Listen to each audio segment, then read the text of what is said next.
Hello my dear friends, once again most welcome. एक बार फिर से आप सभी दोस्तों का समसामयिक घटना चक्र के प्लेटफॉर्म पर मैं अंकुर शुक्ला हार्दिक स्वागत करता हूं। मोस्ट वेलकम, आप सभी दोस्तों का स्वागत है। और याद रखिएगा, आप सभी लोगों के लिए एक बहुत बड़ी खुशखबरी है। समसामयिक घटना चक्र परिवार की तरफ से आप सभी लोगों को एग्जाम को ध्यान में रखते हुए आप लोगों के लिए एक विशेष प्रोग्राम तैयार किया गया, जिसमें आप सभी लोग जो दृष्टि की बुक आप लोगों के लिए पेश की गई थी, जो काफ़ी एक प्रकार से बड़ी भी है, काफ़ी इंपॉर्टेंट भी है, और हमने आपको बताया भी था कि वो की पॉइंट होगी आपके एग्जाम के लिए। और उसीलिए आपके इस बुक के बेहतरीन रिवीजन के लिए, सारी चीज़ों को शॉर्ट में कवर करने के लिए, कम शब्दों में ज़्यादा नॉलेज गेन करने के लिए, और साथ ही साथ आपकी समझ को और भी विकसित करने के लिए चीज़ों को पिक्टोरियल मेथड से, यानी आपके चित्रों के माध्यम से उस दृष्टि बुक को प्रदर्शित किया गया है, जिसका नाम है जीएस दृष्टि। ये आप देख सकते हैं, जीएस दृष्टि करंट अफेयर वार्षिक संकलन आपका आ चुका है, जिसको आप लोग अपने मार्केट में जो है नियर बाई शॉप से परचेज भी कर सकते हैं, आसानी से खरीद सकते हैं,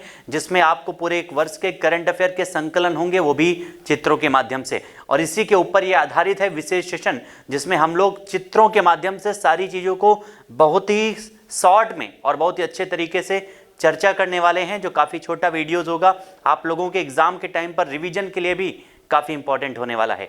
तो आइए शुरू करते हैं आज के सेशन को। और सबसे जो पहला टॉपिक हम लोग चर्चा करेंगे उसका नाम है राष्ट्रीय परिदृश्य। राष्ट्रीय परिदृश्य से संबंधित जितने भी इंपॉर्टेंट पॉइंट होंगे उन सबको यहाँ पर हम लोग पढ़ने वाले हैं, डिस्कस करने वाले हैं, चित्रों के माध्यम से देखेंगे, ताकि आपको याद करना आसान हो जाए। तो आइए बढ़ते हैं आज के सेशन की तरफ। चलिए सबसे पहले शुरू करते हैं राष्ट्रीय परिदृश्य में। आपका जो पहला पॉइंट है ये आपका राष्ट्रीय परिदृश्य है, और पहला है आपका Kochi water metro. First point कौन सा है? तो कौन सा है? Kochi water metro. ठीक है, इसकी जो शुरुआत है किसके द्वारा की गई है? तो उद्घाटन किया गया है हमारे देश के प्रधानमंत्री नरेंद्र मोदी जी के द्वारा 25 अप्रैल को। यहां पर इसको थोड़ा सा बड़ा कर दें ताकि आप लोगों को जो है देखने में आसान रहे। कोची वाटर मेट्रो की जो है शुरुआत है किसके द्वारा? तो हमारे देश के प्राइम मिनिस्टर नरेंद्र मोदी जी के द्वारा इसकी शुरुआत की गई है, याद रखिएगा, 25 अप्रैल 2023 में। और ये देश की पहली वाटर मेट्रो है। साथ ही साथ जो है इसका जो है अवस्थिति कहां पर है? केरल में, याद रखिएगा। चलिए ठीक है, तो सबसे पहला पॉइंट आपका हो गया कोची वाटर मेट्रो। 3 पॉइंट आपको याद रखना है। क्या?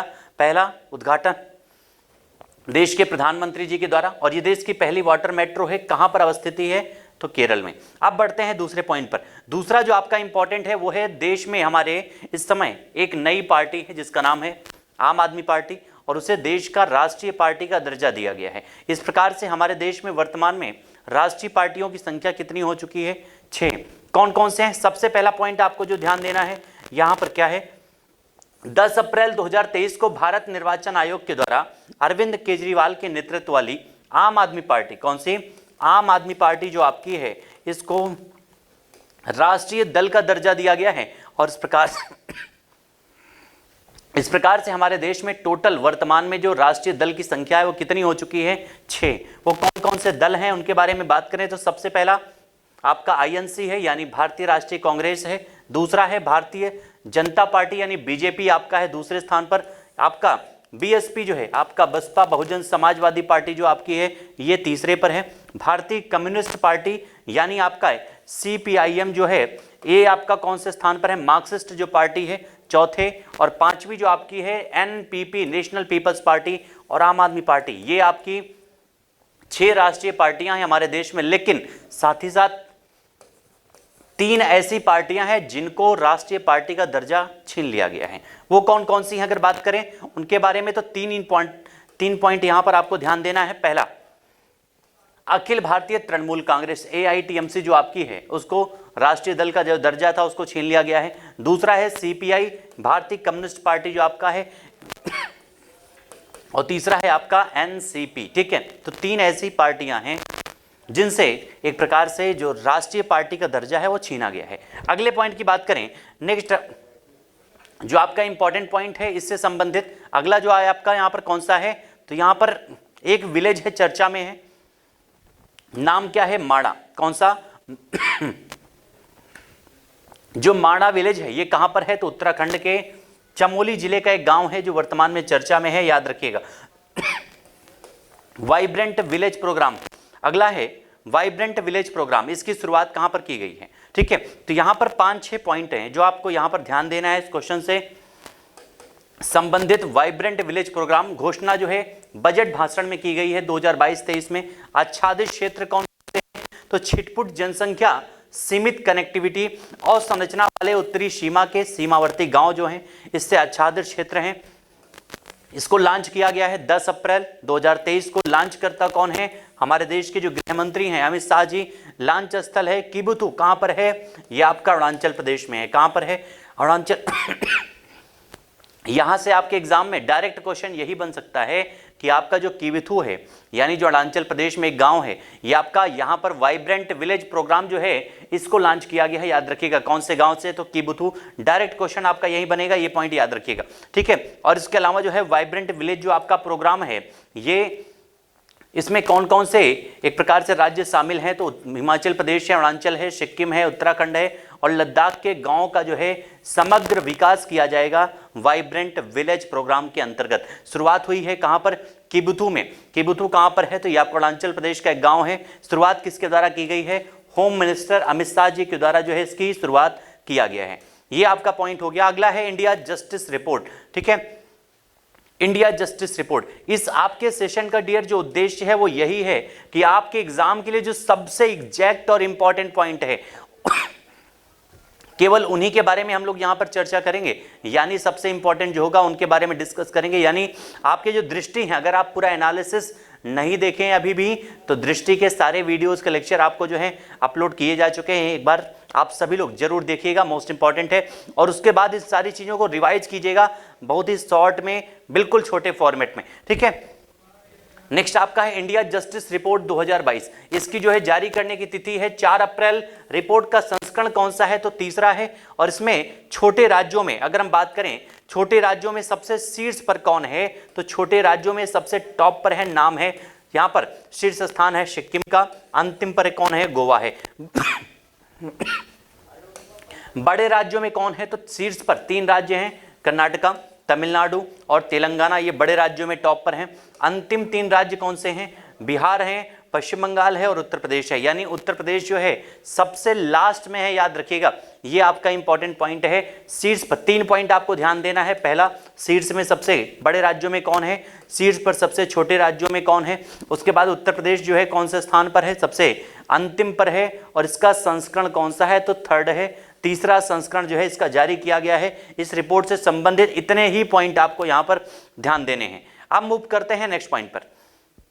अगला जो है आपको पता है 3 राज्यों में, कहां पर 3 राज्यों में चुनाव हुए हैं, आप देख सकते हैं। सबसे पहले ये इसको थोड़ा सा छोटा कर दें ताकि आपको दिखने में थोड़ा सा आसान रहे, ठीक है। यहां पर 3 राज्यों में जो है आपके चुनाव हुए हैं, मेघालय, नागालैंड और त्रिपुरा में। कहां पर? मेघालय में, नागालैंड में और त्रिपुरा में। और तीनों में कुछ कॉमन पॉइंट है, उनको भी बताएंगे सबसे पहले, ठीक है। और उसके अलावा जो है जितने भी यहां पर तीनों राज्यों में जो मुख्यमंत्री बने हैं वो इसके पहले भी मुख्यमंत्री उसके पहले भी मुख्यमंत्री थे, यानी नाम परिवर्तन नहीं है, सीटों की संख्या बराबर है, जिनको आपको याद रखना है, ठीक है। चलिए तो शुरू करते हैं सबसे पहले मेघालय से। कहां से? मेघालय से सबसे पहले स्टार्ट करेंगे हम लोग, ठीक है। मेघालय की अगर सबसे पहले बात करें तो आप देख सकते हैं मेघालय में यहां पर एक पक्षी दिया गया है, ठीक है। ये जो है मेघालय में आपको एक पक्षी दिया गया है यहां पर। सबसे पहले तो आप लोग कमेंट में आंसर करके बताइएगा इस पक्षी का नाम क्या है जो मेघालय का राजकीय पक्षी है, ठीक है। सभी लोग एक बार कमेंट में आंसर करके बताइएगा। कुल सीटों की संख्या तीनों में, मेघालय में, नागालैंड में, त्रिपुरा में, तीनों जगह सीटों की संख्या कितनी है डियर? कॉमन पॉइंट है, याद रखिएगा, तीनों जगह सीटों की संख्या कितनी है? 60 है। विधानसभा सीटों की संख्या 60 है। उसके अलावा जो है मुख्यमंत्री कौन बने हैं? कोनराड संगमा। ये लगातार दूसरे कार्यकाल हेतु मुख्यमंत्री के पद को जो है इन्होंने धारण किया है, शपथ ग्रहण किया है। दूसरा जो पॉइंट है, यानी तीनों राज्यों में जो मुख्यमंत्री हैं वो इसके पहले भी मुख्यमंत्री थे, इतना आपको ध्यान देना है, ठीक है। निर्वाचन जो हुआ है एक चरण में आयोजित किया गया है, ये आपका इंपॉर्टेंट पॉइंट है, ठीक है। और तीनों राज्यों में जो निर्वाचन है वो एक ही चरण में आयोजित हुआ है, ये आपका इंपॉर्टेंट है, कॉमन पॉइंट है। चुनाव परिणाम आया है 2 मार्च को, ठीक है, 2 मार्च को आया है चुनाव परिणाम। अन्य पॉइंट की बात करें अगर मेघालय से संबंधित, तो इसमें कौन सी पार्टी को क्या एक प्रकार से सीटें प्राप्त हुई हैं? तो सबसे पहला है नेशनल पीपल्स पार्टी, 26 सीटें, यूनाइटेड डेमोक्रेटिक पार्टी 11 सीटें। यानी आपसे यह पूछा जा सकता है कि आपके इस राज्य में हुए चुनाव में सबसे बड़ी पार्टी कौन सी रही है, तो उसका नाम क्या है, नेशनल पीपल्स पार्टी, एनपीपी इसका नाम है, याद रखिएगा। ठीक है, 26 सीटों के साथ सबसे शीर्ष पर रही है। भारतीय राष्ट्रीय कांग्रेस 5 सीटें हैं। ऑल इंडिया तृणमूल कांग्रेस जो आपकी है, ऑल इंडिया टीएमसी, अभी अपने आपको बताया भी, इसको जो है राष्ट्रीय दल का दर्जा इससे छीन लिया गया है। ठीक है, voice of the people party 4 सीटें हैं और भारतीय जनता पार्टी जो है 2 सीटें प्राप्त किया है इसने इस राज्य में। अब बढ़ते हैं अगले राज्य में जिसका नाम है नागालैंड। क्या नाम है, नागालैंड के बारे में बात करेंगे। नागालैंड के बारे में सबसे पहले अगर हम बात करें तो नागालैंड के राजकीय पक्षी के बारे में एक बार सभी लोग कमेंट में आंसर कीजिएगा, इसका नाम क्या है, सभी लोगों का आंसर आना चाहिए। इस नागालैंड में जो है नेफ्यू रियो, ये है 5वें कार्यकाल के लिए मुख्यमंत्री का इन्होंने पद धारण किया है नागालैंड में। और इसके साथ ही जो इनकी जो पार्टी है, नाम क्या है, यहां पर इन्होंने जो है नेशनलिस्ट डेमोक्रेटिक प्रोग्रेसिव पार्टी के जो प्रत्याशी हैं हिकानी जखालू, नागालैंड के इतिहास की पहली विधायक बनी है। ये पॉइंट आपको ध्यान देना है, नागालैंड के इतिहास में पहली बार कोई महिला जो है विधायक के पद पर पहुंची है और ये काफी महत्वपूर्ण पॉइंट है, याद रखिएगा। चुनाव परिणामों की अगर बात करें तो चुनाव परिणाम क्या रहे हैं, तो चुनाव परिणाम जो है 2 मार्च को जारी किया गया है। कब, 2 मार्च को जारी किया गया है चुनाव परिणाम। और अन्य पॉइंट की बात करें तो विधानसभा सीटों की संख्या हमने आपको बताया तीनों राज्यों में सेम है। और साथ ही साथ जो चुनाव है वो कितनी सीटों पर हुआ था, तो चुनाव केवल 59 सीटों पर हुआ था, यानी 1 सीट पर यहां पर चुनाव नहीं हुआ है। अन्य अगर बात करें जो पार्टियां हैं किसको कितनी सीटें मिली हैं, उनमें नागालैंड में जो सबसे शीर्ष पार्टी बनी है उसका नाम है nationalist democratic progressive party. Nationalist democratic progressive party जो है इसने 25 सीटें प्राप्त की हैं। Bharatiya Janata party 12, Nationalist Congress Party 7, National People's Party 5, Lok जनशक्ति 2, रामविलास पासवान की जो पार्टी है, ठीक है, नागा पीपल्स फ्रंट जो आपका है 2 सीटें।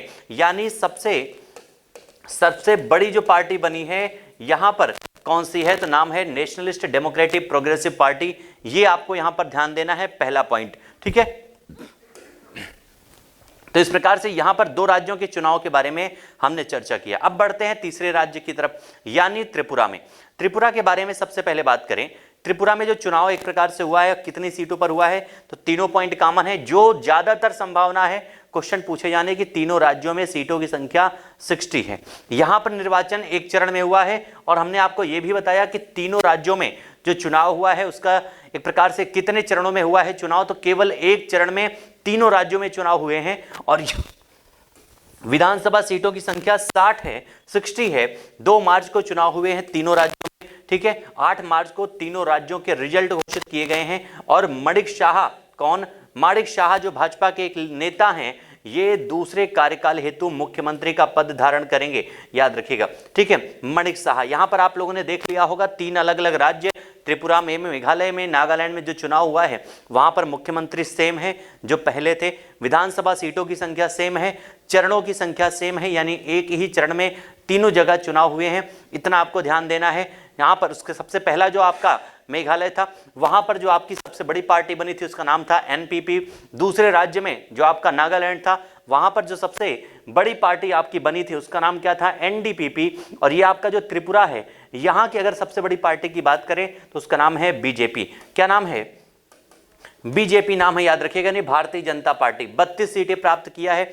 टिपरा मोथा पार्टी जो है 13 सीटें, कम्युनिस्ट पार्टी ऑफ इंडिया 11 सीटें, भारतीय राष्ट्रीय कांग्रेस 3 और Indigenous People's Front of Tripura 1 seat प्राप्त किया है। यहीं से आपके क्वेश्चन बनने वाले हैं। 4 पॉइंट आपको ध्यान देना है। पहला, विधानसभा सीटें। अगर बात करें मेघालय, आपका मिजोरम, नागालैंड, उसके अलावा आपका जो है त्रिपुरा, सीटों की संख्या कितनी है, तीनों जगह 60 हैं, 60 सीटें हैं। कितने चरण में चुनाव हुए हैं, तो तीनों जगह एक एक चरण में चुनाव हुए हैं। तीनों जगह जो मुख्यमंत्री हैं वो पहले भी सेम मुख्यमंत्री थे, वही रिपीट हुए हैं। और साथ ही साथ जो है मिजोरम में आपकी जो सबसे बड़ी पार्टी बनी है एनपीपी है, नागालैंड में एनडीपीपी है, उसके अलावा यहां पर जो है त्रिपुरा में कौन सी है, तो बीजेपी है।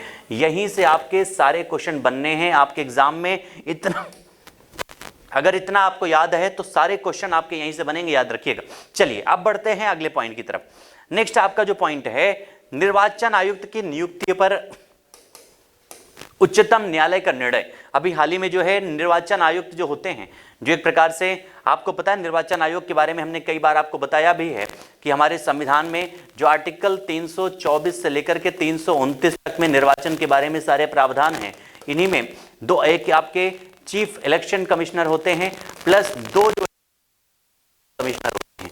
तो अब में इनकी नियुक्ति से संबंधित एक प्रावधान जो है उच्चतम न्यायालय ने जो है एक फैसला दिया है, जिसमें एक समिति के माध्यम से सिफारिश की जाएगी। यानी इनको बनाने की और हटाने की जो काफी आसान विधि थी, अब उसको जटिल बना दिया गया है कि कोई भी निर्वाचन आयुक्त को इतनी आसानी से नहीं हटाया जा सकता है। और यह फैसला किया गया है सुप्रीम कोर्ट के द्वारा। ठीक है, 5 सदस्यीय संवैधानिक पीठ के द्वारा यह निर्णय लिया गया है, 5 जजों की पीठ के द्वारा, जिसमें मुख्य चुनाव आयुक्त और अन्य चुनाव आयुक्तों की नियुक्ति से संबंधित फैसले किए गए हैं। इसमें 3 सदस्यीय समिति की सिफारिश पर जो है इनकी नियुक्ति की जाएगी राष्ट्रपति के द्वारा।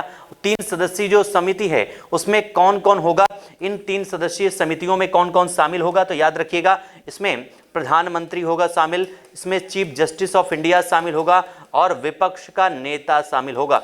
याद रखिएगा ये 3 सदस्यीय एक समिति होगी जो एक सिफारिश करेगी कि किसको जो है बनाना है और किसे हटाना है। इसी आधार पर जो है राष्ट्रपति इसका फैसला करेगा।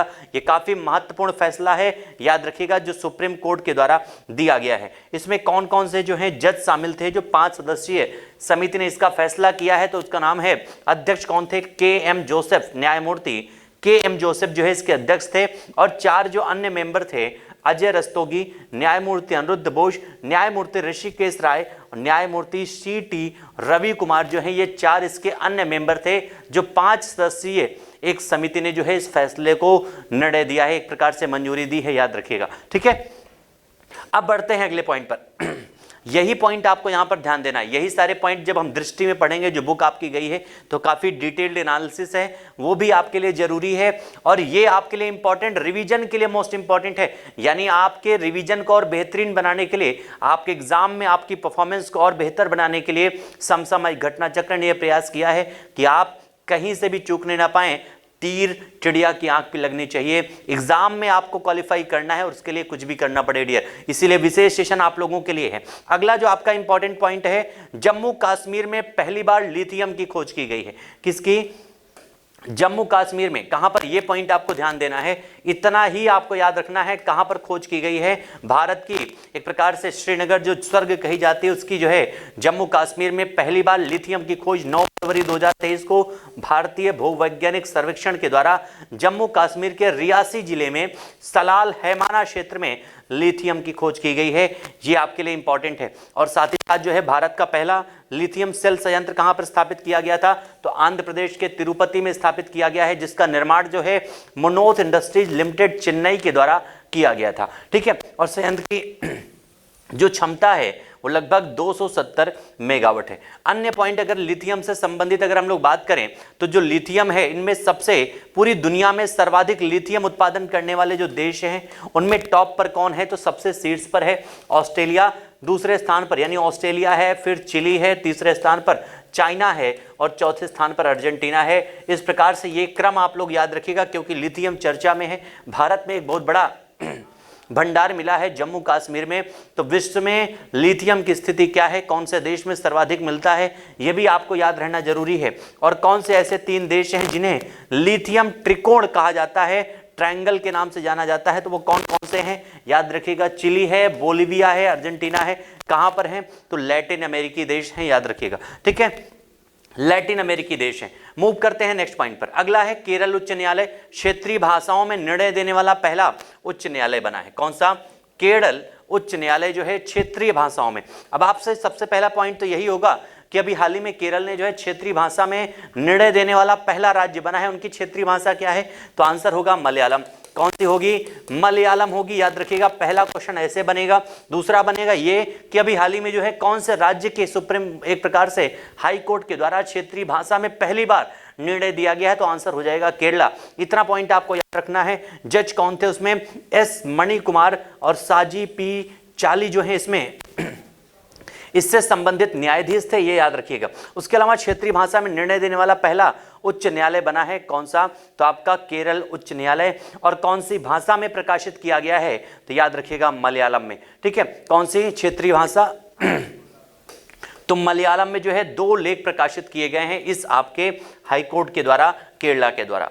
अगला है आपका भारत का सबसे बड़ा तरल अपशिष्ट उपचार संयंत्र, ये कहां बनाया गया, भारत का सबसे बड़ा, मोस्ट इंपॉर्टेंट है, भारत का सबसे बड़ा तरल अपशिष्ट उपचार संयंत्र जो है तिरुपति नगर निगम आंध्र प्रदेश में। कहां पर, तिरुपति नगर निगम आंध्र प्रदेश में। कौन सी तकनीक पर आधारित है, तो ये आपका फाइटोरेट तकनीक पर आधारित है और देश के सबसे बड़े तरल अपशिष्ट संयंत्र का जो है उद्घाटन किया गया है तिरुपति में, आंध्र प्रदेश में। ठीक है, तिरुपति आंध्र प्रदेश में। नेक्स्ट आपका है केरल जो है देश का पहला पूर्ण डिजिटल बैंकिंग राज्य बन चुका है। कौन सा राज्य बना है, तो केरल। इतना सिर्फ आपको याद रखना है, सिर्फ इतना ही याद रखना है कि कौन सा राज्य अभी हाल ही में जो है भारत का पहला पूर्ण रूप से डिजिटल बैंकिंग राज्य बन चुका है, तो नाम क्या है, केरला। सिर्फ एक पॉइंट आपको यहां पर याद रखना है। और आपको हमने साथ ही ये भी बताया है कि केरल में ही पहला डिजिटल यूनिवर्सिटी ओपन हो रही है। ठीक है, पहली डिजिटल यूनिवर्सिटी कहां पर ओपन हो रही है, तो आपके इसी केरला में स्थापित की जा रही है। पहला जो है डिजिटल आपका जो गार्डन है कहां पर बन रहा है, इसी डिजिटल गार्डन जो है यहीं केरला में बन रहा है। भारत का पहला जो है पक्षी मैप कहां जारी किया गया है, इसी केरल में जारी किया गया है। और यहीं केरल में सबसे कम उम्र की जो है महिला विधायक बनी है। एक बार कमेंट में आंसर करके बताइएगा सभी लोग, नाम क्या है। चलिए अगला बढ़ता है आपके हाउसिंग सोसाइटी के लिए भारत का जो है पहला सौर संयंत्र। किसके लिए, हाउसिंग सोसाइटी के लिए। ये सारे पॉइंट आपको रटने नहीं है, लिखने नहीं है, ध्यान दीजिएगा। ये ट्रिक्स के माध्यम से शार्ट फॉर्मेट में, छोटे फॉर्मेट में आपके लिए प्रस्तुत किया गया है, जिनको आप सिर्फ देख लेंगे। अगर 2-3 बार अगर आप रिवाइज कर लेते हैं तो आपके लिए ये पूरा करंट अफेयर एक वर्ष का बिल्कुल आसान हो जाएगा डियर, याद रखिएगा। इसीलिए ये मोस्ट इंपॉर्टेंट है आपके लिए। ठीक है, वर्तमान परिप्रेक्ष्य में 11 जनवरी 2023 को जो है ये आपका टाटा पावर, किसके द्वारा, Tata power renewable energy limited के द्वारा जो है ये आपका एक प्रकार से Tata power renewable energy limited और साथ ही साथ विवेरिया कंडोमिनियम आवासीय सोसाइटी मुंबई के मध्य में ये अभी हाल ही में समझौता किया गया है। ठीक है, उसके अलावा और क्या क्या है, तो सौर ऊर्जा संयंत्र की स्थापना की गई है। कहां पर, तो हिमायतनगर महाराष्ट्र में। और आपको पता है महाराष्ट्र में मुख्यमंत्री कौन है, एकनाथ शिंदे। लास्ट आपका बीपीएससी के एग्जाम में सेम क्वेश्चन पूछा गया है, 20वें मुख्यमंत्री कौन है महाराष्ट्र के, तो एकनाथ शिंदे। यहीं पर जो है भारत की जो पहली इलेक्ट्रिक जो आपकी डबल डेकर बस का संचालन किया गया है, मुंबई सिटी में ही किया गया है। ठीक है, उसके अलावा जो है इससे संबंधित और क्या पॉइंट है, तो याद रखिएगा समझौते के तहत, इसी आपके समझौते के माध्यम से विक्टोरिया कंडोमिनियम को सौर ऊर्जा की आपूर्ति हेतु भारत के पहले ग्रुप कैप्टिव सौर संयंत्र की स्थापना की जाएगी। इतना सिर्फ आपको इस 3 पॉइंट को याद रखना है इस क्वेश्चन से संबंधित। अब बढ़ते हैं स्मार्ट की तरफ। स्मार्ट का मतलब क्या होता है, scope for main streaming Ayurveda research and teaching profession. ठीक है, कौन सा, तो इसका फुल फॉर्म सबसे पहले आप याद रखिएगा, स्मार्ट का फुल फॉर्म क्या है, scope for main streaming Ayurveda research and teaching professionals. इसका जो है एक प्रकार से फुल फॉर्म है। और ये जो है 2 जनवरी 2023 को यहां पर जो है देश के आयुर्वेद के क्षेत्र में अनुसंधान एवं विकास को बढ़ावा देने के लिए इसकी शुरुआत की गई है भारत सरकार के आयुष मंत्रालय के अधीन। इसमें कौन कौन शामिल है, तो याद रखिएगा इसके अंतर्गत जो है भारतीय चिकित्सा प्रणाली हेतु राष्ट्रीय आयोग, कौन कौन यहां पर, NCISM, और साथ ही साथ जो है केंद्रीय आयुर्वेदिक विज्ञान अनुसंधान शामिल हैं। इस कार्यक्रम को दोनों लोगों ने मिलकर जो है शुरुआत की है। नाम है स्मार्ट। क्या नाम है इसका, नाम है यहां पर आपका नाम क्या है डियर, तो स्मार्ट इसका नाम है। और इसमें कौन कौन आयुष पद्धतियां शामिल हैं, तो इसमें योग शामिल है। कौन कौन है, कौन सा, योग शामिल है, शोवा रिगपा शामिल है, प्राकृतिक चिकित्सा शामिल है, सिद्ध शामिल है, होम्योपैथी शामिल है, यूनानी और आपकी आयुर्वेदा शामिल है। यानी इन पद्धतियों को जो है स्मार्ट के अंतर्गत रखा गया है, जिसके माध्यम से जो है हमारे देश में हेल्थ को बढ़ावा दिया जाएगा, याद रखिएगा। और ये सारी चीज़ों को अगर आपको डिटेल से देखना है तो बार बार आपसे हम कह रहे हैं एक बार डिटेल्ड एनालिसिस जरूर देखिएगा। ये सेशन आपका विशेष तौर पर आपके फास्ट रिवीजन के लिए है, यानी तेजी के साथ अपने एग्जाम में बैठने से पहले आप चीज़ों को रिवाइज कर सकते हैं। और अगर 2-3 बार आपने रिवाइज कर लिया है, पूरे एग्जाम में जो आपके आने वाले 30 से 35 क्वेश्चन है डियर, वो आपके मुट्ठी में होंगे, याद रखिएगा, मोस्ट इंपॉर्टेंट है। चलिए बढ़ते हैं अगले पॉइंट पर। नेक्स्ट आपका है एमवी गंगा विलास, मोस्ट इंपॉर्टेंट। कौन सा? एमवी गंगा विलास। शुरुआत की गई है वाराणसी से। एमवी गंगा विलास जो आपका है विश्व का सबसे लंबा नदी क्रूज है, मोस्ट इंपॉर्टेंट है, जिसकी शुरुआत वाराणसी से 13 जनवरी को शुरू किया गया है हमारे देश के प्रधानमंत्री जी के द्वारा, जो बांग्लादेश की यात्रा करते हुए, बांग्लादेश होते हुए ये बोगीबुल आपका जो डिब्रूगढ़ है आसाम तक पहुंचेगा, याद रखिएगा। सबसे पहला पॉइंट इसका जो है याद रखना है आपको, शुरुआत कहां से हुई है? वाराणसी से। उद्घाटन किसने किया? हमारे देश के प्रधानमंत्री जी ने। कहां तक जाएगा? तो बोगीबील डिब्रूगढ़ आसाम तक जाएगा। और मध्य में पड़ने वाला राज्य कौन सा है? नाम है बांग्लादेश। कुल 3200 किलोमीटर की यात्रा करेगा। पॉइंट आपको गंगा विलास से संबंधित याद रखने हैं। दूसरा आपका है हुबली जंक्शन। कौन सा? दूसरा जो पॉइंट है आपका हुबली जंक्शन है। ये इंपॉर्टेंट क्यों है, चर्चा में क्यों है? तो आपको पता है भारत का सबसे लंबा प्लेटफॉर्म बन चुका है, ठीक है। कौन सा? हुबली जंक्शन जो है ये भारत का, ये सॉरी विश्व का सबसे लंबा प्लेटफॉर्म बन चुका है। भारत को तो है ही है, ठीक है। 1507 मीटर इसकी लंबाई है, याद रखिएगा। Guinness book world of record में दर्ज है। 13 जनवरी 2023 को इसकी प्लेटफॉर्म संख्या कौन सी है? तो 8 है। ये मोस्ट इंपॉर्टेंट है, ठीक है। हुबली जंक्शन, इसका पूरा नाम है श्री सिद्धारूढ़ स्वामी जी हुबली जंक्शन। कहां पर है? तो कर्नाटका में है। कहां पर? कर्नाटका में है, याद रखिएगा डियर, मोस्ट इंपॉर्टेंट है ये आपके एग्जाम के लिए, ठीक है। नेक्स्ट आपका जो है अगला जो पॉइंट है कौन सा है? विदिशा 5G तकनीक लागू करने वाला पहला आकांक्षी जो है आपका जिला बन चुका है। कौन सा? विदिशा। 5G तकनीकी लागू करने वाला पहला आकांक्षी जिला बना है, नाम है विदिशा। 13 जनवरी 2023 को, ठीक है। भारत का पहला आकांक्षी जिला बना है। नेक्स्ट आपका है भारत की जो है 108वीं भारतीय विज्ञान कांग्रेस। कौन सी? भारत की 108वीं विज्ञान कांग्रेस का आयोजन। यहां पर सारे की पॉइंट ही हैं, एक एक पॉइंट ध्यान दीजिएगा। 108वीं जो आपकी है भारत की भारतीय विज्ञान कांग्रेस, जिसकी अध्यक्षता डॉक्टर विजय लक्ष्मी सक्सेना के द्वारा की गई है। यह आपका आयोजन कहां पर किया गया है? राष्ट्र संत तुकडोजी महाराज नागपुर विश्वविद्यालय, नागपुर महाराष्ट्र में। यह क्वेश्चन हमेशा पूछा जाता है कि जब भी इसका आयोजन होता है 108वीं भारतीय राष्ट्रीय कांग्रेस का आयोजन जो है निम्न में से कौन से शहर में किया गया है? याद रखिएगा नागपुर महाराष्ट्र में, ठीक है। यही पॉइंट बनेगा, इसके अलावा एग्जाम में कुछ नहीं आने वाला है, याद रखिएगा, ठीक है। नेक्स्ट अगर बात करें तो आपका जो है इसी पॉइंट से संबंधित राही बोईज सोमा पपुरे हैं, ये कौन है? तो इनके बारे में याद रखिएगा। किसान विज्ञान कांग्रेस के उद्घाटन समारोह की ये मुख्य अतिथि हैं। अन्य नाम क्या है इनका? तो बीज माता। क्या नाम है? बीज माता नाम है। और अदा योनाथ एक इजरायली क्रिस्टल वैज्ञानिक हैं, जिनको विशिष्ट प्रतिभागी के रूप में जो है इसमें आमंत्रित किया गया था। भारतीय एक प्रकार से जो विज्ञान कांग्रेस का आयोजन किया गया था। नेक्स्ट हमारा है वायनाड केरल। कौन सा? अगला जो आपका पॉइंट है केरल वायनाड से संबंधित है। और यहीं से जो राहुल जी हैं वो सांसद थे, याद रखिएगा, जिनकी एक प्रकार से सदस्यता छिन चुकी है। और वायनाड केरल में जो है जनवरी 2023 में सभी जनजातीय लोगों को बुनियादी दस्तावेज और सुविधाएं प्रदान करने वाला ये देश का पहला एक प्रकार से जिला बन चुका है। देश का पहला जिला कौन सा बना है? तो नाम है वायनाड। कहां पर है? तो केरल में है, ठीक है। नेक्स्ट हमारा है annual status of education report. कब जारी की गई है? तो 18 जनवरी 2023 को इसको जारी किया गया है। इसके बारे में ज्यादा कुछ जानने की जरूरत नहीं है। नेक्स्ट आपका है काफी इंपॉर्टेंट सूचकांक है, ठीक है। नाम क्या है? सामाजिक प्रगति सूचकांक 2022। सामाजिक प्रगति सूचकांक 2022, ठीक है। ये कब जारी किया गया है? तो 20 दिसंबर 2022 को प्रधानमंत्री की आर्थिक सलाहकार परिषद के द्वारा जारी किया गया है। और ये जो आपका है भारत के राज्य और जिलों को इसमें शामिल किया गया है, जिसका नाम है सामाजिक प्रगति सूचकांक 2022 भारत के राज्य एवं जिले। इसमें जो है किसके द्वारा इस रिपोर्ट को तैयार किया गया है, इस सूचकांक को? तो इंस्टीट्यूट फॉर कॉम्पिटिटिवनेस। किसके द्वारा? इंस्टीट्यूट फॉर कॉम्पिटिटिवनेस के द्वारा जो है इसकी एक प्रकार से इस आपके इंडेक्स को तैयार किया गया है। इतना पॉइंट याद रखिएगा पहला, ठीक है। इंस्टीट्यूट फॉर कॉम्पिटिटिवनेस और social progress imperative Washington DC के दोनों के सहयोग से जो है इस रिपोर्ट को तैयार किया गया है। इसमें और क्या क्या पॉइंट हैं इस आपकी रिपोर्ट में, क्या क्या दिया गया है, वर्गीकरण कैसे है? तो याद रखिएगा इसमें 707 जिले सम्मिलित हैं। भारत के कितने?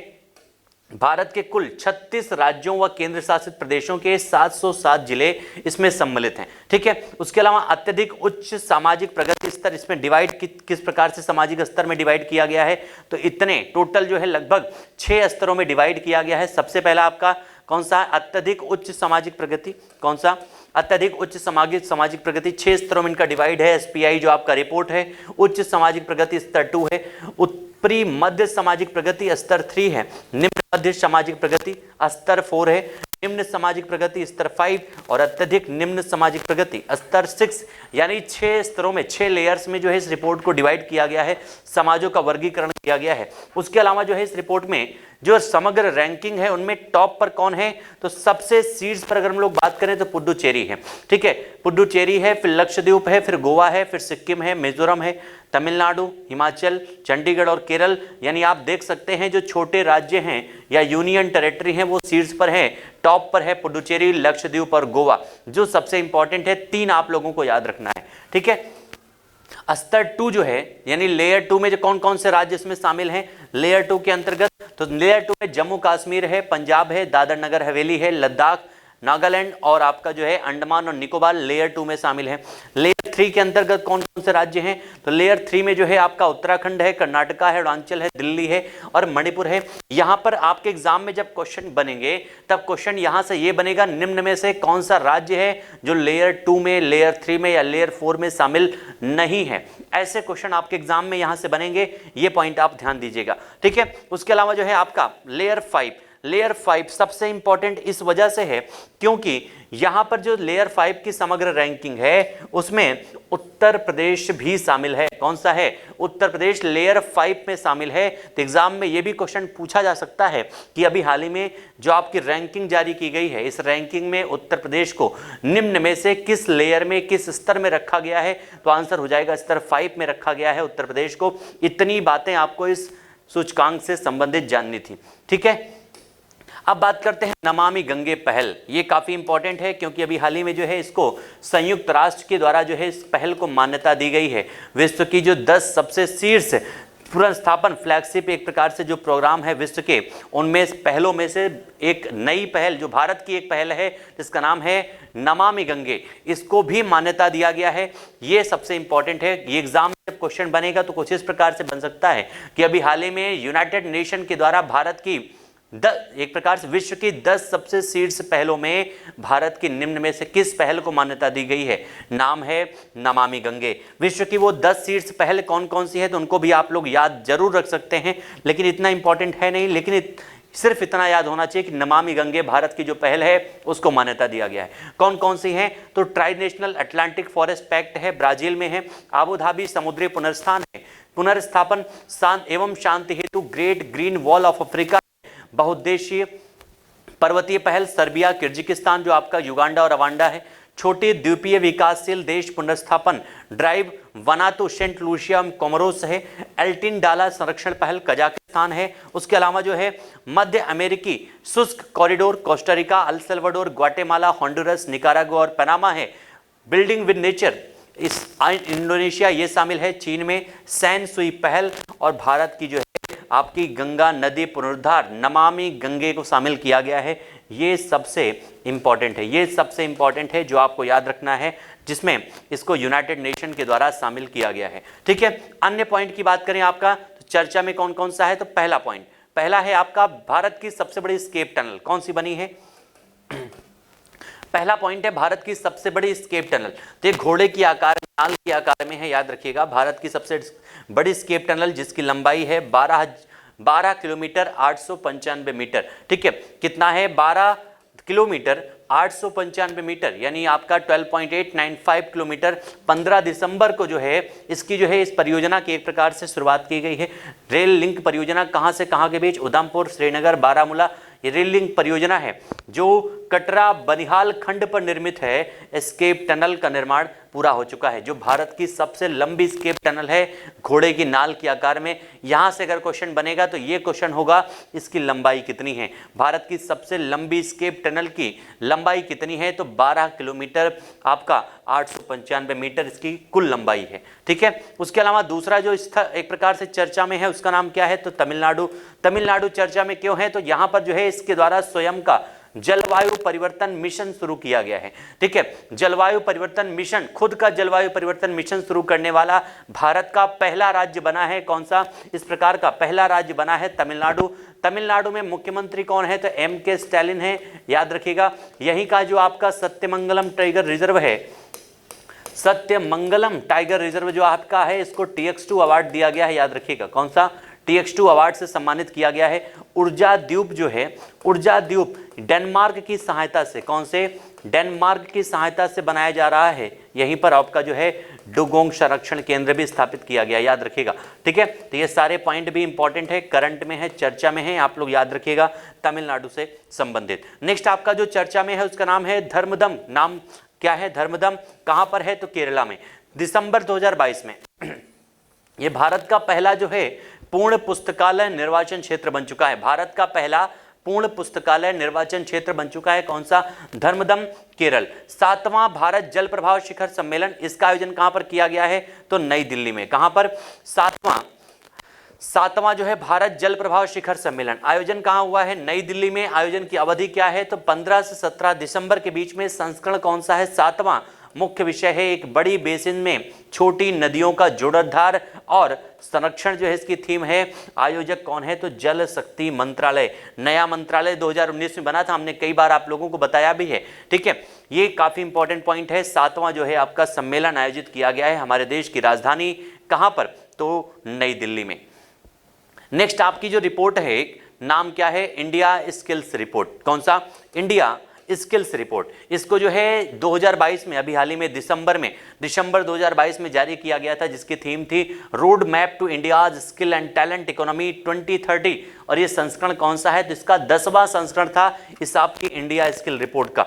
इस रिपोर्ट के महत्वपूर्ण बिंदु कौन से हैं? सबसे पहले तो विगत कुछ वर्षों में रोजगार आपका जो नियोजनीयता है उसमें परिवर्तन किस प्रकार से हुआ है, ये बताया गया है। सबसे पहले अगर बात करते हैं तो 2020 में 46.21% था, 2021 में 45.9% था, 2022 में 46.2% है, जबकि 2023 में कितना हो गया है? बढ़ करके 50.83% तक पहुंच चुका है, याद रखिएगा।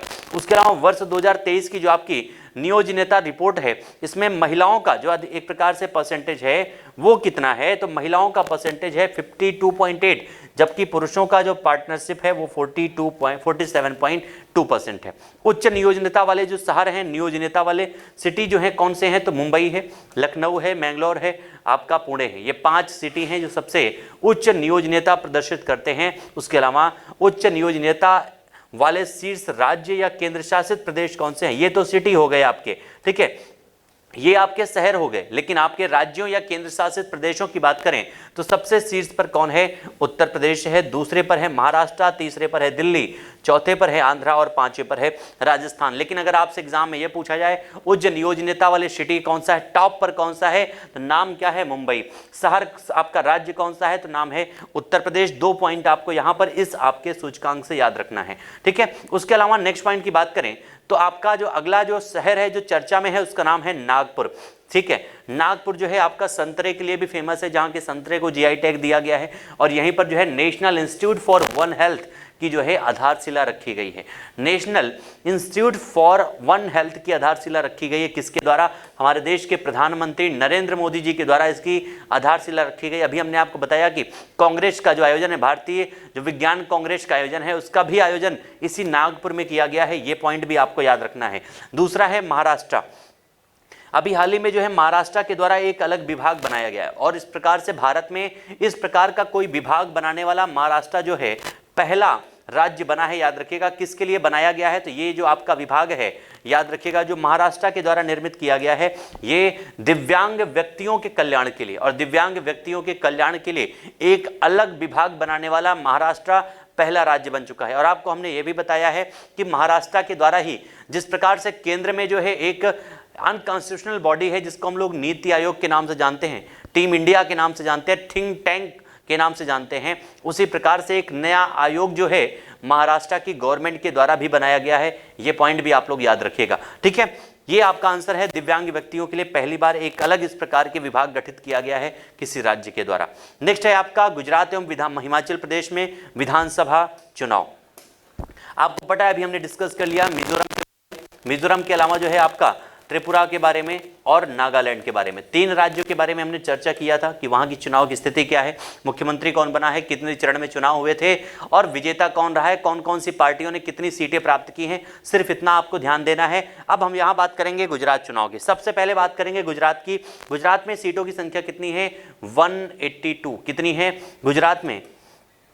सीटों की संख्या कितनी है? तो 182 सीटें हैं। अनुसूचित जातियों के लिए आरक्षित कितनी है? 13 है। अनुसूचित जनजातियों के लिए आरक्षण सीटों की संख्या कितनी है? 37 है। कुल मतदान प्रतिशत कितना हुआ है? तो 64.33 यानी आपका 64.33% जो है टोटल कुल मतदान हुआ है। कहां पर?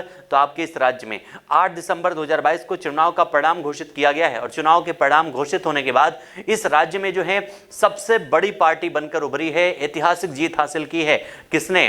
तो यहां पर बीजेपी ने। कितनी सीटें प्राप्त की हैं? तो 156 रिकॉर्ड बनाया है बीजेपी ने इस राज्य में। याद रखिएगा 182 में से 156 सीटें प्राप्त किया है और जो कांग्रेस है उसे केवल 17 सीटें मिली हैं। कितनी?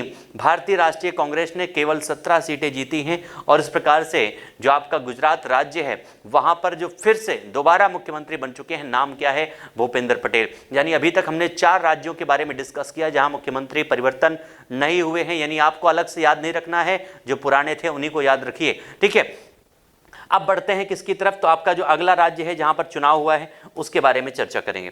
कौन सा राज्य है? तो उसका नाम क्या है? यहां पर आपका हिमाचल प्रदेश। ठीक है, सारे जो राज्य हैं जहां पर आपके एक प्रकार से डियर जहां पर चुनाव हो रहे हैं वहां की सीटों के बारे में आपको याद रखना जरूरी है, क्योंकि क्वेश्चन वहीं से बन सकते हैं। जैसे आप लोग कहते हैं पॉलिटी में पूरे राज्यों की विधानसभा, लोकसभा, राज्यसभा, विधान परिषद सीटें याद कर ली जाए तो उसका कोई मतलब नहीं है। एग्जाम में वही क्वेश्चन बनते हैं जो करंट में चर्चा में होते हैं। हमने आपको हमेशा बताया है हिस्ट्री, पॉलिटी, ज्योग्राफी, इकोनॉमी कुछ नहीं है, सब करंट में समाहित है डियर। यानी अगर आप करंट की डेली क्लासेस करते हैं और करंट में जो है डेली आप जो है सारे सब्जेक्ट वाइज टॉपिक्स को अलग करते चलते हैं तो आपके एग्जाम में कभी भी कोई भी क्वेश्चन छूटने वाला नहीं है। और इसकी जिम्मेदारी समसामयिक घटना चक्र ने उठाकर रखी है और इसीलिए आपके लिए विशेष तौर पर डेली करंट अफेयर का सेशन भी होता है। जिन्होंने नहीं देखा एक बार जरूर चैनल पर जाइएगा जिसका नाम है ई दृष्टि करंट अफेयर। ठीक है, उस चैनल पर आपकी डेली शाम को 7 बजे करंट अफेयर की क्लासेस भी होती हैं। ठीक है, हिमाचल प्रदेश के बारे में अगर हम लोग बात करें तो यहां पर हिमाचल प्रदेश में सीटें कितनी हैं? 68 हैं। 17 सीटें जो हैं अनुसूचित जातियों के लिए आरक्षित हैं, 3 सीटें अनुसूचित जनजातियों के लिए। मतदान प्रतिशत 75.6% रहा है, 75.6% रहा है मतदान परसेंटेज। और यहां पर जो है इस राज्य में यहां पर तासी गंग जो है ये विश्व का सबसे ऊंचा मतदान सेंटर है। हिमाचल प्रदेश के ही निवासी थे जिनका भी हाल ही में निधन हुआ है, भारत के पहले वोटर थे। एक बार कमेंट में आंसर करके आप लोग बताइएगा उनका नाम क्या है। ठीक है, तासी गंग विश्व का सबसे ऊंचा मतदान स्टेशन है। 8 दिसंबर 2022 को चुनाव परिणाम घोषित किया गया जिसमें भारतीय राष्ट्रीय कांग्रेस ने 40, भारतीय जनता पार्टी ने 25। और इस प्रकार से हिमाचल प्रदेश में सरकार किसकी बन गई है? तो कांग्रेस ने सरकार बनाई है। मुख्यमंत्री बन चुके हैं सुखविंदर सिंह सुक्खू। कौन बन चुके हैं? सुखविंदर सिंह सुक्खू। और उप मुख्यमंत्री हैं मुकेश अग्निहोत्री। ठीक है, इतने पॉइंट आपको यहां पर इस राज्य के चुनाव से संबंधित याद रखने हैं। अब बात करते हैं नेक्स्ट पॉइंट पर जो आपका जरूरी है। अगला कौन सा है? तो यहां पर उत्तर प्रदेश का पहला ईट राइट स्टेशन कौन सा बना है? उत्तर प्रदेश का पहला eat right station Uttar Pradesh का जो है कौन सा रेलवे स्टेशन बना है? तो नाम है 7 नवंबर 2022 को जो है ये आपका प्रयागराज रेलवे स्टेशन को जो है भारतीय खाद्य सुरक्षा मानक प्राधिकरण जो आपका है उसी के द्वारा जो है एक प्रकार से FSSAI ये ईट राइट स्टेशन प्रमाणन प्रदान किया गया है। ये आपको यहां पर ध्यान देना है। ठीक है, उत्तर प्रदेश का पहला है, याद रखिएगा। दूसरा है आपका कौन सा? तो यहां पर आपको जो चर्चा करना है कौन सा है? 41वां भारत अंतर्राष्ट्रीय व्यापार मेला। कौन सा? 41वां भारत अंतर्राष्ट्रीय व्यापार मेला 2022। इसका जो आयोजन है कहां पर हुआ है? तो नई दिल्ली में। नई दिल्ली में आयोजन किया गया है। थीम क्या है? Vocal for local, local to global, यानी वोकल फॉर लोकल, लोकल से ग्लोबल लेवल तक ले जाने की महत्वपूर्ण उत्पादों की यहां पर थीम बनाई गई है। Vocal for local, local to global theme है। उसके अलावा आयोजन हुआ है 14 से 27 नवंबर। भागीदार राज्य कौन है? तो बिहार है, झारखंड है, महाराष्ट्र है। और फोकस राज्य कौन है? तो हमारा जो है उत्तर प्रदेश भी शामिल है। याद रखिएगा कौन है? हमारा उत्तर प्रदेश भी शामिल है फोकस राज्य में कौन कौन है? उत्तर प्रदेश और केरल। यहाँ पर दो प्रकार से क्वेश्चन बनेंगे। पहला, इसका आयोजन कहाँ पर हुआ है? तो नई दिल्ली में। दूसरा, इसकी थीम क्या है? तो vocal for local, local to global है। तीसरा, इसमें भागीदार राज्य कौन सा है? तो बिहार है, झारखंड है, ठीक है, महाराष्ट्र है। और फोकस राज्य कौन सा है? तो उत्तर प्रदेश और केरला जो है इसमें फोकस राज्य के रूप में शामिल है। अगला जो आपका पॉइंट है, इंपॉर्टेंट है, आपको पता है उत्तर प्रदेश में अभी हाल ही में जो है 3 नए जो हैं एक प्रकार से पुलिस कमिश्नरेट बनाए गए हैं। पुलिस कमिश्नर प्रणाली जो है 3 नए शहरों में लागू की गई है। और आपको यह भी पता है इसके पहले 4 सिटी में, 4 शहरों में इसके पहले से लागू था। तो कौन कौन से 3 नए बने हैं और कौन से 4 पहले थे, उनके बारे में भी डिस्कस करेंगे। पहला, तो 3 नए कौन कौन से बने हैं? तो प्रयागराज है, गाजियाबाद है और आगरा। ये 3 नए हैं जो अभी हाल ही में यहाँ पर जो है पुलिस कमिश्नर प्रणाली को लागू किया गया है, ठीक है। और इसको लागू करने के साथ ही उत्तर प्रदेश में टोटल कितने जिले हो चुके हैं? 7 जिले ऐसे हो चुके हैं जहां पर यह प्रणाली लागू है। तो वो कौन कौन से जिले हैं उनके बारे में भी देखेंगे। उत्तर प्रदेश में पुलिस आयुक्त प्रणाली पहले से कहां कहां पर लागू है? इसके पहले 4 जिलों में। कहां कहां पर है? गौतम बुद्ध नगर में है, कानपुर में है, वाराणसी में है और आपका जो है कहां पर है? लखनऊ में है। इनको अगर आप मैप के माध्यम से भी अगर आप देखेंगे तो इसको समझ सकते हैं। सबसे लास्ट में आपका है गौतम बुद्ध नगर, ठीक है, गौतम बुद्ध नगर सबसे लास्ट में है। उसके अलावा जो है लखनऊ है, लखनऊ के बाद आपका जो है कानपुर है, कानपुर के बाद वाराणसी है। याद रखिएगा ये 4 सिटी आपके पहले से थे, 3 नए जुड़ गए हैं और अब संख्या हो चुकी है कितनी? तो 7 हो चुकी है। ये सभी पॉइंट आपको याद रखना है। पुराने कौन थे, नए कौन बने हैं? सबसे पहला जो है कौन सा बना था? उसका नाम है लखनऊ, ठीक है। सबसे पहला 2020 में लखनऊ को घोषित किया गया था। अन्य पॉइंट की बात करें, नेक्स्ट आपका जो है 7वां वैश्विक प्रौद्योगिकी सम्मेलन 2022 कौन सा है?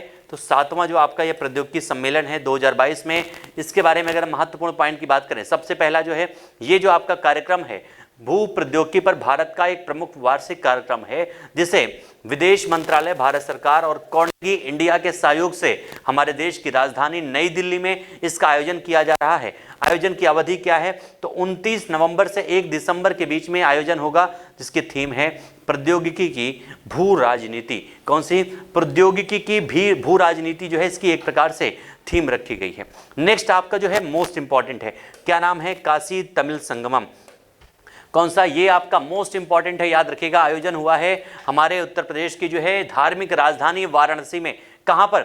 वाराणसी में जो है इसका एक प्रकार से काशी तमिल संगमम 2022 की जो है आयोजन किया गया है। 17 नवंबर से 16 दिसंबर के बीच। आयोजक कौन है? शिक्षा मंत्रालय, भारत सरकार इसका आयोजक है। काफी महत्वपूर्ण क्वेश्चन है। अब आपने यहां पर ये चीजों का अंदाजा तो जरूर लगा लिया होगा कि दृष्टि की जो बुक काफ़ी एनालिसिस काफ़ी बड़ी थी, उन सारी चीज़ों को किस प्रकार से हम लोगों ने जो है एक शॉर्ट फॉर्मेट में बिल्कुल समग्र तरीके से जो है हम लोगों ने व्यवस्थित किया है, ताकि आप लोग जो हैं अपने रिवीजन को बेहतरीन कर सकें और यूपी पीसीएस के एग्जाम में एक प्रकार से बेहतरीन प्रदर्शन कर सकें डियर, ठीक है। बढ़ते हैं अगले पॉइंट पर। नेक्स्ट हमारा है कौन सा? हिमालयी यॉक जो है इसको खाद्य पशु का दर्जा दिया गया है। कौन सा? ये है आपका हिमालयी यॉक। इसको जो है खाद्य पशु का दर्जा दिया गया है। अभी हाल ही में मनुष्यों के द्वारा पालन और खाद्य उत्पादन उपभोग के हेतु इसका उपयोग किया जाता है, जिसे खाद्य पशु का दर्जा दिया गया है। सिर्फ इतना आपको याद रखना है, ठीक है। किसके द्वारा दिया गया है? तो पशुपालन और डेयरी विभाग के द्वारा जो है ये आपका खाद्य पशु का दर्जा दिया गया। एग्जाम में जब भी क्वेश्चन आएगा तो यही पूछा जाएगा, निम्न में से किस पशु को भी हाल ही में जो है पशुपालन और डेयरी विभाग के द्वारा खाद्य पशु का दर्जा दिया गया है? आंसर क्या हो जाएगा?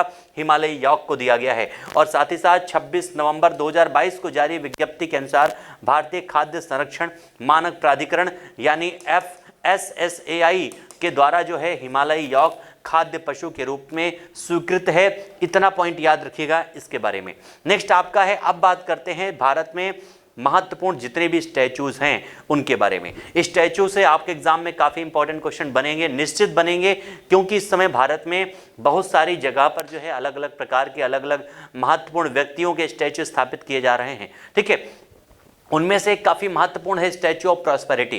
क्या नाम है? Statue of prosperity. ये एक ऐसे व्यक्ति की स्टैच्यू है जिसने बेंगलुरु नगर की स्थापना की थी, और किसी नगर के संस्थापक की ये पूरी दुनिया में पहली सबसे बड़ी स्टैच्यू है, याद रखिएगा। नगर संस्थापक की नाम सुनिएगा, नगर संस्थापक की नाम क्या है? तो इनका नाम है, याद रखिएगा, नाड प्रभु केम्पेगौड़ा। क्या नाम है? नाड प्रभु केम्पेगौड़ा इनका नाम है, याद रखिएगा। और अन्य नाम है केम्पेगौड़ा। यहाँ पर केम्पेगौड़ा फर्स्ट के नाम से इनको हम लोग जानते हैं, जो विजयनगर साम्राज्य के अधीन एक सामंत के रूप में जो है इन्होंने यहाँ पर शासन किया था 16वीं शताब्दी में। आधुनिक बंगलौर के जो हैं ये संस्थापक रहे हैं, एक प्रकार से इसकी स्थापना इन्होंने किया था, और इन्हीं की प्रतिमा जो है स्थापित की गई है। कहाँ पर? तो याद रखिएगा, ये जो प्रतिमा है आपका बेंगलुरु अंतर्राष्ट्रीय हवाई अड्डा, केम्पेगौड़ा अंतर्राष्ट्रीय हवाई अड्डा इसको कहते हैं। कौन सा? इस हवाई अड्डे को जो है हम लोग केम्पेगौड़ा अंतर्राष्ट्रीय हवाई अड्डा के नाम से जानते हैं, जिसको बेंगलुरु अंतर्राष्ट्रीय हवाई अड्डा भी कहते हैं। और यहीं पर नाड प्रभु केम्पेगौड़ा की जो है एक प्रतिमा, जो आपकी जो है स्टैच्यू ऑफ प्रॉस्पेरिटी, जिसका नाम है 108 फीट इसकी जो है ऊंचाई है। कितनी है इसकी ऊंचाई की अगर हम बात करें, जहां पर कितनी ऊंची है डियर, तो 108 फीट ऊंची है ये आपकी प्रतिमा, याद रखिएगा। कितनी है? 108 फीट ऊंची प्रतिमा है। इसके शिल्पकार कौन है? वही हैं जिन्होंने जिनको जो है भगवान श्री राम के अयोध्या में प्रतिमा बनाने के लिए जो है निर्देशित किया गया है। नाम है राम वी सुतार। क्या नाम है? राम वी सुतार इनका नाम है, याद रखिएगा। World book of records London में शामिल हो गई है ये स्टैचू, और ये किसी शहर के संस्थापक की पहली और सबसे ऊंची कांस्य प्रतिमा होने का इसको रिकॉर्ड मिला है। यानी इतना आपको ध्यान देना है, पहला कौन से धातु से बनी है? कांस्य की है। लंबाई कितनी है? 108 फीट की है लंबाई। किसने बनाया है इसको, जो है डिजाइन किसने किया है? राम वी सुतार के द्वारा डिजाइन की गई है। कहाँ पर स्थापित किया गया है? केम्पेगौड़ा अंतर्राष्ट्रीय हवाई अड्डा बेंगलुरु में। क्यों बनाई गई है? तो क्योंकि ये बेंगलुरु के संस्थापक हैं, और किसी शहर के संस्थापक की ये दुनिया में सबसे बड़ी स्टैचू है। इतना आपको यहाँ पर याद रखना है इस क्वेश्चन से संबंधित। अब आते हैं स्टैचू ऑफ बिलीफ। ये आप देख रहे हैं, दुनिया में हर कोई इन पर विश्वास करता है, भगवान भोलेनाथ की प्रतिमा है। नाम रखा गया है स्टैचू ऑफ बिलीफ, यानी विश्वास प्रतिमा, विश्वास मूर्ति है स्टैचू ऑफ बिलीफ। सबसे पहले इसके बारे में अगर हम लोग बात करें, थोड़ा सा बड़ा कर दें आपको दिखाई पड़े, ठीक है। स्टैचू ऑफ बिलीफ जो है भगवान शिव की प्रतिमा है, और ये स्टैचू ऑफ बिलीफ जिसकी लंबाई कितनी है? 369 फीट है, और ये पूरी दुनिया में भगवान शंकर की सबसे बड़ी मूर्ति है। कहाँ पर स्थापित की गई है? तो नाथद्वारा में। नाथद्वारा कहाँ पर है? तो ये आपका राजस्थान में, नाथद्वारा राजसमंद डिस्ट्रिक्ट में है, याद रखिएगा, ठीक है। नाथद्वारा कहाँ पर है? राजसमंद डिस्ट्रिक्ट राजस्थान में है, जहाँ पर इस प्रतिमा को, जिसका नाम क्या है? स्टैचू ऑफ बिलीफ जो है, इसको स्थापित किया गया है, लोकार्पण किया गया है 29 अक्टूबर 2022 में। तो दो प्रतिमाएं आपकी हो गई। अब बढ़ते हैं तीसरे की तरफ। चलिए, नेक्स्ट आपकी जो प्रतिमा है उसका नाम है स्टैचू ऑफ इक्वलिटी। कौन सा है? स्टैचू ऑफ इक्वलिटी आपकी जो प्रतिमा है अगली जो है, कौन सा नाम है? स्टैचू ऑफ इक्वलिटी प्रतिमा है। इसके बारे में कौन कौन से खास पॉइंट हैं? इक्वलिटी कौन सी प्रतिमा है उसको सबसे पहले आपको दिखा देते हैं। तो ये है आपकी एक प्रतिमा, नाम क्या है? इसका नाम है स्टैचू ऑफ इक्वलिटी। ये है आपकी स्टैचू ऑफ इक्वलिटी, जो एक प्रकार से इसकी लंबाई कितनी है टोटल?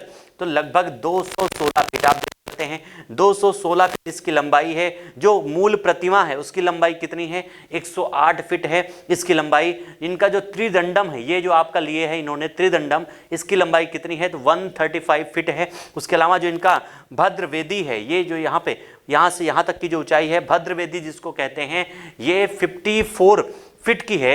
और पद्म पीठम जो है इसकी ऊंचाई कितनी है? तो लगभग 27 फीट की ऊंचाई है। अब इस प्रतिमा के बारे में बात करते हैं। इसका नाम क्या है? तो सबसे पहले आपको यहाँ पर ध्यान देना है, इसका नाम है स्टैचू ऑफ इक्वलिटी। क्या नाम है? स्टैचू ऑफ इक्वलिटी नाम है। और इसका जो है हमारे देश के प्रधानमंत्री नरेंद्र मोदी जी के द्वारा 5 फरवरी 2022 को देश को समर्पित किया गया है।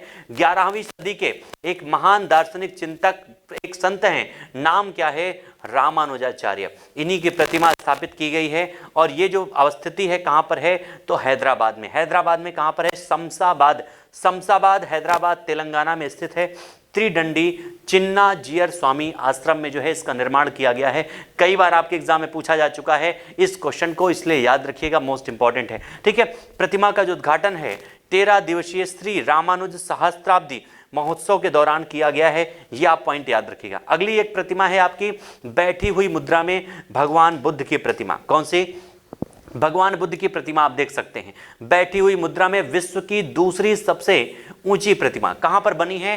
तो भारत में नहीं है बल्कि थाईलैंड में। कहां पर? ग्रेट बुद्धा, थाईलैंड में ये प्रतिमा जो है बनाई गई है। इसकी लंबाई, ऊंचाई कितनी है? तो लगभग 302 फीट इसकी ऊंचाई है, जो पूरे विश्व की दूसरी सबसे ऊंची प्रतिमा बनाई जा रही है। और आपको हम ये भी बता दें कि भारत में भी भगवान बुद्ध की एक लेटी हुई प्रतिमा का निर्माण हो रहा है, ठीक है, जो काफी बड़ी प्रतिमा होगी। कहां पर? तो बोध गया में, ठीक है। और यह भी याद रखिएगा कि भारत में ही आपके कुशीनगर में महापरिनिर्वाण स्थल जो है, वहां पर भगवान बुद्ध की एक लेटी हुई प्रतिमा पहले से स्थापित है, ठीक है। अब बढ़ते हैं आगे, महत्वपूर्ण जो आपके दूसरी प्रतिमाएं हैं उनकी तरफ। कौन कौन सी प्रतिमा? ये आपकी स्टैचू ऑफ इक्वलिटी। कौन सा? Statue of equality. इसके बारे में अगर हम बात करें, इस आपकी प्रतिमा के बारे में जो अभी हम लोग चर्चा कर रहे थे रामानुजाचार्य की, तो इसमें सबसे पहला, इसको हम हिंदी में क्या कहते हैं? समता मूर्ति। ऊंचाई कितनी है? 216 फीट। उम्मीद करते हैं पहले से आप लोग सब जान चुके होंगे फिगर में देख करके ही। ये तो आपके लिए बस अलग से लिख दिया गया है। 54 फीट जो है इसके आधार भवन की ऊंचाई है, जिसको हम लोग भद्र वेदी कहते हैं। दोनों क्वेश्चन हो सकते हैं कि इस प्रतिमा के आधार की ऊंचाई कितनी है या प्रतिमा के भद्र वेदी की ऊंचाई कितनी है। तो कितनी है? 54 फीट इसकी ऊंचाई है, ठीक है। परिकल्पना किसके द्वारा की गई थी? श्री चिन्नाजियर स्वामी के द्वारा परिकल्पना की गई थी। 4 भाग में विभाजित है। कौन कौन सा? भद्रवेदी, पद्मपीठम, रामानुजाचार्य प्रतिमा और त्रिदंड। चारों की ऊंचाई भी अभी आपको हमने बताया है। ये आपकी टोटल जो चारों हैं, इनकी कुल लंबाई कितनी है? 216 फीट है, ठीक है। उसके अलावा स्टैचू ऑफ इक्वलिटी के बारे में और कौन कौन से पॉइंट हैं? तो ये 5 धातुओं से बनी हुई है। कितनी? 5 धातुओं से मिलकर बनी है। कौन कौन सी धातुएं हैं? स्वर्ण, चांदी, तांबा, पीतल और जस्ता। यानी एग्जाम में यहां से भी क्वेश्चन बन सकता है कि जो आपकी स्टैचू ऑफ इक्वलिटी बनी है, इसमें निम्न में से किस धातु का प्रयोग नहीं किया गया है? तो ये 5 धातुएं याद रखिएगा। भद्रवेदी के अंदर जो बने मंदिर हैं, उसमें रामानुजाचार्य की 120 किलोग्राम की एक स्वर्ण प्रतिमा भी स्थापित की गई है। और इसका निर्माण कौन किया है, यानी इसको डिजाइन किसने किया है, बनाया किसने है? तो एक कंपनी है चाइना की, जिसका नाम है एरोशियन कॉर्पोरेशन। इसी के द्वारा निर्मित करके भारत में भेजा गया और भारत में इसे असेंबल करके पूरी तरीके से बनाया गया है, ठीक है। तो ये थी आपकी प्रतिमा, काफी इंपॉर्टेंट है, याद रखिएगा। नेक्स्ट आपकी है स्टैचू ऑफ पीस। कौन सी है? अगली जो आपकी प्रतिमा है उसका नाम है statue of peace. Statue of peace के बारे में 2 पॉइंट आपको ध्यान देना है। 2 प्रतिमाएं हैं स्टैचू ऑफ पीस के नाम से, ठीक है। एक स्टैचू ऑफ पीस जो है वो जम्मू कश्मीर में स्थापित की गई है। दूसरी जो स्टैचू ऑफ पीस है वो राजस्थान में स्थापित की गई है।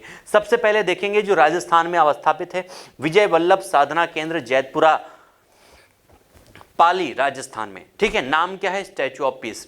इसको जो है अष्ट धातु से निर्मित किया गया है, लेकिन इसका जो मुख्य घटक है वो कौन से, किस धातु से निर्मित है? तो तांबा से। यानी सर्वाधिक प्रयोग धातु कौन सी है? तांबा है। इसका अनावरण किसने किया है? तो हमारे देश के प्रधानमंत्री नरेंद्र मोदी जी के द्वारा 16 नवंबर 2020 को इसका अनावरण किया गया है। ये है आपकी प्रतिमा, काफी छोटी है। इसकी लंबाई, इसकी ऊंचाई कितनी है? तो याद रखिएगा केवल 151 इंच की, 151 इंच की ये प्रतिमा है। राजस्थान में निर्मित है। किसकी प्रतिमा है? तो विजय वल्लभ सुरीश्वर महाराज जी की प्रतिमा है। नाम क्या है? स्टैचू ऑफ पीस के नाम से इसको हम लोग जानते हैं। अब बात करते हैं दूसरी वाली जो आपकी स्टैचू ऑफ पीस है वो कौन सी है? ये है आपकी स्वामी रामानुजाचार्य की प्रतिमा। इसको भी हम लोग क्या नाम देते हैं? स्टैचू ऑफ पीस कहते हैं। ये आपकी अवस्थिति कहाँ है? तो श्रीनगर, जम्मू कश्मीर में। कहाँ पर है? अभी हमने आपको बताया भी, श्रीनगर, जम्मू कश्मीर में जो है इसकी अवस्थिति है। किसके द्वारा स्थापित किया गया है? श्री यदुगिरी आपकी जो यतिराज महाराज मठ है उसके द्वारा स्थापित किया गया है। निर्माण किया गया किससे? शुद्ध सफेद मकराना संगमरमर से। यानी ये पॉइंट आपको यहां पर ध्यान देना है कि इस प्रतिमा में धातुओं का प्रयोग नहीं है, मकराना संगमरमर पत्थर का प्रयोग किया गया है। इसको याद रखिएगा। अनावरण जो है जुलाई 2022 में किया गया था। तो ये हो गई आपके स्टैचू ऑफ पीस के बारे में। अगले पॉइंट पर बात करें तो आपकी स्टैचू ऑफ डिग्निटी। कौन सा? Statue of dignity. ये जो स्टैचू ऑफ डिग्निटी है ये उत्तर प्रदेश में बन रही है। कहां पर? अयोध्या में, ठीक है। अयोध्या में इसका निर्माण हो रहा है स्टैचू ऑफ डिग्निटी का। उत्तर प्रदेश के जो मुख्यमंत्री हैं योगी आदित्यनाथ जी के द्वारा जो है इन्हें स्वामी रामानुजाचार्य की प्रतिमा को ही, जिसका नाम जो है मर्यादा मूर्ति रखा गया है, इसका निर्माण हो रहा है। कहां पर? अयोध्या में, उत्तर प्रदेश में। ये जो प्रतिमा जो आपकी स्टैचू ऑफ इक्वलिटी बनाई गई है कहाँ पर, हैदराबाद में, उसी की एक शाखा आप समझ सकते हैं। यानी स्टैचू ऑफ इक्वलिटी की एक छोटी प्रतिकृति के रूप में जो है इसे उत्तर प्रदेश में अयोध्या में स्थापित किया जा रहा है, जिसको नाम दिया गया है statue of dignity. Most important है। और अगली जो आपकी प्रतिमा है यहाँ पर, ये सारी आपकी इंपॉर्टेंट जो प्रतिमाएं थी वो हमने यहाँ पर कंप्लीट कर लिया है, जो आपके मोस्ट इंपॉर्टेंट है। ठीक है, इनके बारे में आप सभी पॉइंट को याद रखिएगा। चलिए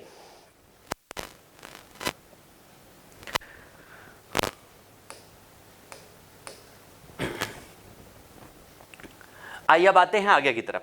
अगला जो आपका है, नेक्स्ट आपका जो क्वेश्चन है वो कौन सा है, सुजलाम स्वच्छता ही सेवा। कौन सा, स्वच्छता ही सेवा 2022 सुजलाम 1.0 तथा सुजलाम 2.0 अवार्ड दिया गया है अभी हाल ही में। यानी एक प्रकार से ऐसे राज्यों को दिया गया है जो विशेष रूप से स्वच्छता की श्रेणी में श्रेष्ठ पर हैं, शीर्ष पर हैं।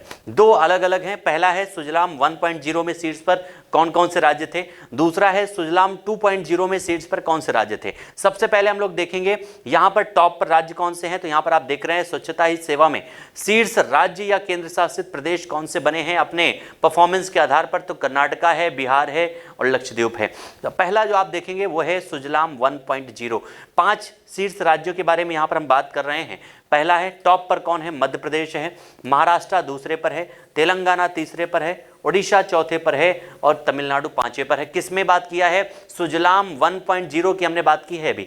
5 शीर्ष राज्य हैं। अब बात करते हैं सुजलाम 2.0 में टॉप पर कौन कौन से राज्य हैं, शीर्ष राज्य कौन कौन से हैं। उनमें सबसे पहले स्थान पर है कर्नाटका। शीर्ष पर अभी हमने देखा था संयुक्त रूप से शीर्ष पर कौन है, कर्नाटका है। ठीक है, तेलंगाना दूसरे पर है, उड़ीसा तीसरे पर है, मध्य प्रदेश चौथे पर है और वेस्ट बंगाल जो है इस रैंकिंग में जो है इस आपके सुजलाम 2.0 अवार्ड्स में जो है 5वें स्थान पर है। इसी से संबंधित आपके स्वच्छता सर्वेक्षण ग्रामीण रिपोर्ट भी जारी की गई है। ठीक है, स्वच्छता सर्वेक्षण ग्रामीण रिपोर्ट, इसके बारे में अगर हम बात करें, सबसे पहला जो पॉइंट आपको यहाँ पर ध्यान देना है, क्षेत्रवार शीर्ष राज्य व केंद्र शासित प्रदेश कौन से हैं। यानी कौन कौन से ऐसे राज्य हैं जो शीर्ष पर हैं स्वच्छता के क्षेत्र में। उसके अलावा जो है कौन कौन से ऐसे केंद्र शासित प्रदेश हैं, तो उनमें दक्षिणी क्षेत्रों में सबसे टॉप पर है। यानी भारत के दक्षिण में दक्षिणी राज्यों में सबसे शीर्ष पर है कौन सा, तेलंगाना। ठीक है, पूर्वोत्तर में शीर्ष पर कौन है, तो सिक्किम है। पश्चिम में कौन सा शीर्ष पर है, मध्य प्रदेश है और उत्तर में कौन है, हरियाणा। ये तो बात हो गई राज्यों की। दक्षिण में, पूर्वोत्तर में, पश्चिम में और उत्तरी में केंद्र शासित प्रदेशों में टॉप पर कौन है, तो अंडमान निकोबार द्वीप समूह है। जबकि पूर्वी राज्यों में सबसे टॉप पर है छत्तीसगढ़। 6 पॉइंट आपको यहां पर ध्यान देना है। सबसे पहले दक्षिण में तेलंगाना है, ठीक है, पूर्वोत्तर में सिक्किम है, उत्तर में आपका हरियाणा है, उसके अलावा जो है आपका पश्चिम में मध्य प्रदेश है, पूर्वी में छत्तीसगढ़ है, केंद्र शासित प्रदेशों में अंडमान निकोबार है जो सबसे स्वच्छ राज्यों की श्रेणी में टॉप पर है। उसके अलावा जो आपका है यहाँ पर शीर्ष 3 बड़े राज्यों की अगर हम बात करें जिनकी जनसंख्या 30 लाख से अधिक है, कितनी है, जिनकी जनसंख्या 30 लाख से ज़्यादा है, उनमें टॉप पर कौन है, तो तेलंगाना आपका शीर्ष पर है, हरियाणा दूसरे पर है, तमिलनाडु तीसरे पर है। उसके अलावा अगर हम बात करें यहाँ पर शीर्ष 3 जिले कौन कौन से हैं उनकी बात करें तो शीर्ष 3 जिलों में भिवानी आपका जो है यहाँ पर हरियाणा टॉप पर है, जगित्याल तेलंगाना दूसरे स्थान पर है, निजामाबाद तेलंगाना तीसरे स्थान पर है। शीर्ष 3 छोटे राज्यों में अगर हम बात करें, ठीक है, शीर्ष 3 जो आपके छोटे राज्य हैं उनमें अंडमान निकोबार जो है आपका, जिनकी जनसंख्या 30 लाख से कम है, उनमें अंडमान निकोबार टॉप पर है, दादर नगर हवेली दूसरे पर है, जबकि सिक्किम जो है वो तीसरे स्थान पर है। इस प्रकार से आपने देखा बड़े राज्यों में टॉप पर कौन है, तो तेलंगाना है, छोटे राज्यों में शीर्ष पर कौन है, तो अंडमान निकोबार है। उसके अलावा जो राज्य आपके शहरों में टॉप पर कौन है, तो नाम है भिवानी। इतने 3 पॉइंट आपको यहाँ पर ध्यान देने हैं इस आपके स्वच्छता ग्रामीण रिपोर्ट से संबंधित। अब आते हैं अगले पॉइंट पर, प्रधानमंत्री भारतीय जन उर्वरक परियोजना, एक राष्ट्र एक उर्वरक। कौन सा, एक राष्ट्र एक उर्वरक परियोजना की शुरुआत की गई है, किसके द्वारा, हमारे देश के प्रधानमंत्री जी के द्वारा। अब तो अक्टूबर 2022 में हमारे देश के प्राइम मिनिस्टर के द्वारा शुरुआत की गई है प्रधानमंत्री भारतीय जन उर्वरक परियोजना, एक राष्ट्र एक उर्वरक। इस परियोजना के तहत इसकी जो है किस मंत्रालय के अंतर्गत आता है, तो ये आपका उर्वरक मंत्रालय के अंतर्गत आता है। इसका शुभारंभ किया गया है, ठीक है। इसके अंतर्गत जो है urea, Bharat urea bag launch किया गया। कौन सा, भारत यूरिया बैग लॉन्च किया गया है, जिसमें प्रधानमंत्री के द्वारा 600 प्रधानमंत्री किसान समृद्धि केंद्रों का भी उद्घाटन किया गया है और उर्वरक पर एक ई पत्रिका जारी की गई है जिसका नाम क्या है, इंडियन एज। क्या नाम है, इंडियन एज जो है एक पत्रिका जो है इसी नाम से जारी की गई है, जिसके बारे में आपको याद रखना है। सब्सिडी वाले उर्वरक पूरे देश में एक ही ब्रांड नेम भारत के तहत विक्रय किए जाएंगे। इसके तहत एक राष्ट्र एक यूरिया जो आपका एक उर्वरक के नाम से जो है आपका परियोजना की जो शुरुआत की गई है, इसमें जो भी उर्वरक हैं सब्सिडी वाले उनका एक ही नाम होगा। क्या नाम होगा, तो भारत। यूरिया पूरे देश में केवल भारत ब्रांड के नाम के तहत ही उपलब्ध होगी और सभी उर्वरक कंपनियां, राज्य व्यापार संस्थाएं और उर्वरक विपणन संस्थाओं पर भी ये लागू होगा। यानी जो भी उर्वरक होंगे उनका एक ही नाम होगा। क्या नाम होगा, तो भारत। ये इंपॉर्टेंट है, याद रखिएगा, ठीक है। उसके अलावा अगर विभिन्न उर्वरक एकल ब्रांडों के नाम की बात करें तो उनमें यूरिया जो है आपका भारत यूरिया हो जाएगा, डाई अमोनियम फॉस्फेट जो आपका है वो भारत डीएपी हो जाएगा, म्यूरेट ऑफ पोटास जो है वो आपका भारत म्यूरेट ऑफ पोटास हो जाएगा, नाइट्रोजन फॉस्फोरस पोटेशियम जो है भारत नाइट्रोजन फॉस्फोरस पोटेशियम हो जाएगा। इस प्रकार से सबके नामों के आगे जो है भारत लग जाएगा और एक राष्ट्र एक उर्वरक की जो परिकल्पना है उसको साकार की जाएगी इस परियोजना के माध्यम से, ठीक है। अगला जो आपका है नेक्स्ट जो आपकी है कौन सी है, स्वच्छ सर्वेक्षण 2022। कौन सी, स्वच्छता सर्वेक्षण 2022। स्वच्छता सर्वेक्षण 2022 की बात करें सबसे पहले तो हमारे देश के राष्ट्रपति द्रौपदी मुर्मू जी के द्वारा जो है 1 अक्टूबर 2022 को स्वच्छ सर्वेक्षण 2022 के परिणाम जो है घोषित किए गए। आपको पता है स्वच्छता दिवस 2 अक्टूबर को सेलिब्रेट किया जाता है, उसी के एक दिन पहले इसके परिणामों की घोषणा देश के राष्ट्रपति के द्वारा की जाती है। इनमें 1 लाख से अधिक जनसंख्या श्रेणी वाले शीर्ष 5 शहर कौन कौन से हैं, तो लगातार 6वीं बार आपको पता है इंदौर सबसे शीर्ष पर है, फिर सूरत है, फिर नवी मुंबई, विशाखापत्तनम और विजयवाड़ा है। ये शीर्ष 5 ऐसे सिटी हैं जो टॉप पर हैं स्वच्छता के मामले में। यहाँ पर आपके 1 लाख से कम जनसंख्या वाले शीर्ष 5 शहर कौन से हैं, तो पंचगनी है, पाटम है, कराड़ है, लोनावाला है और करजत है। ये आपके शीर्ष 5 हैं 1 लाख से कम जनसंख्या में।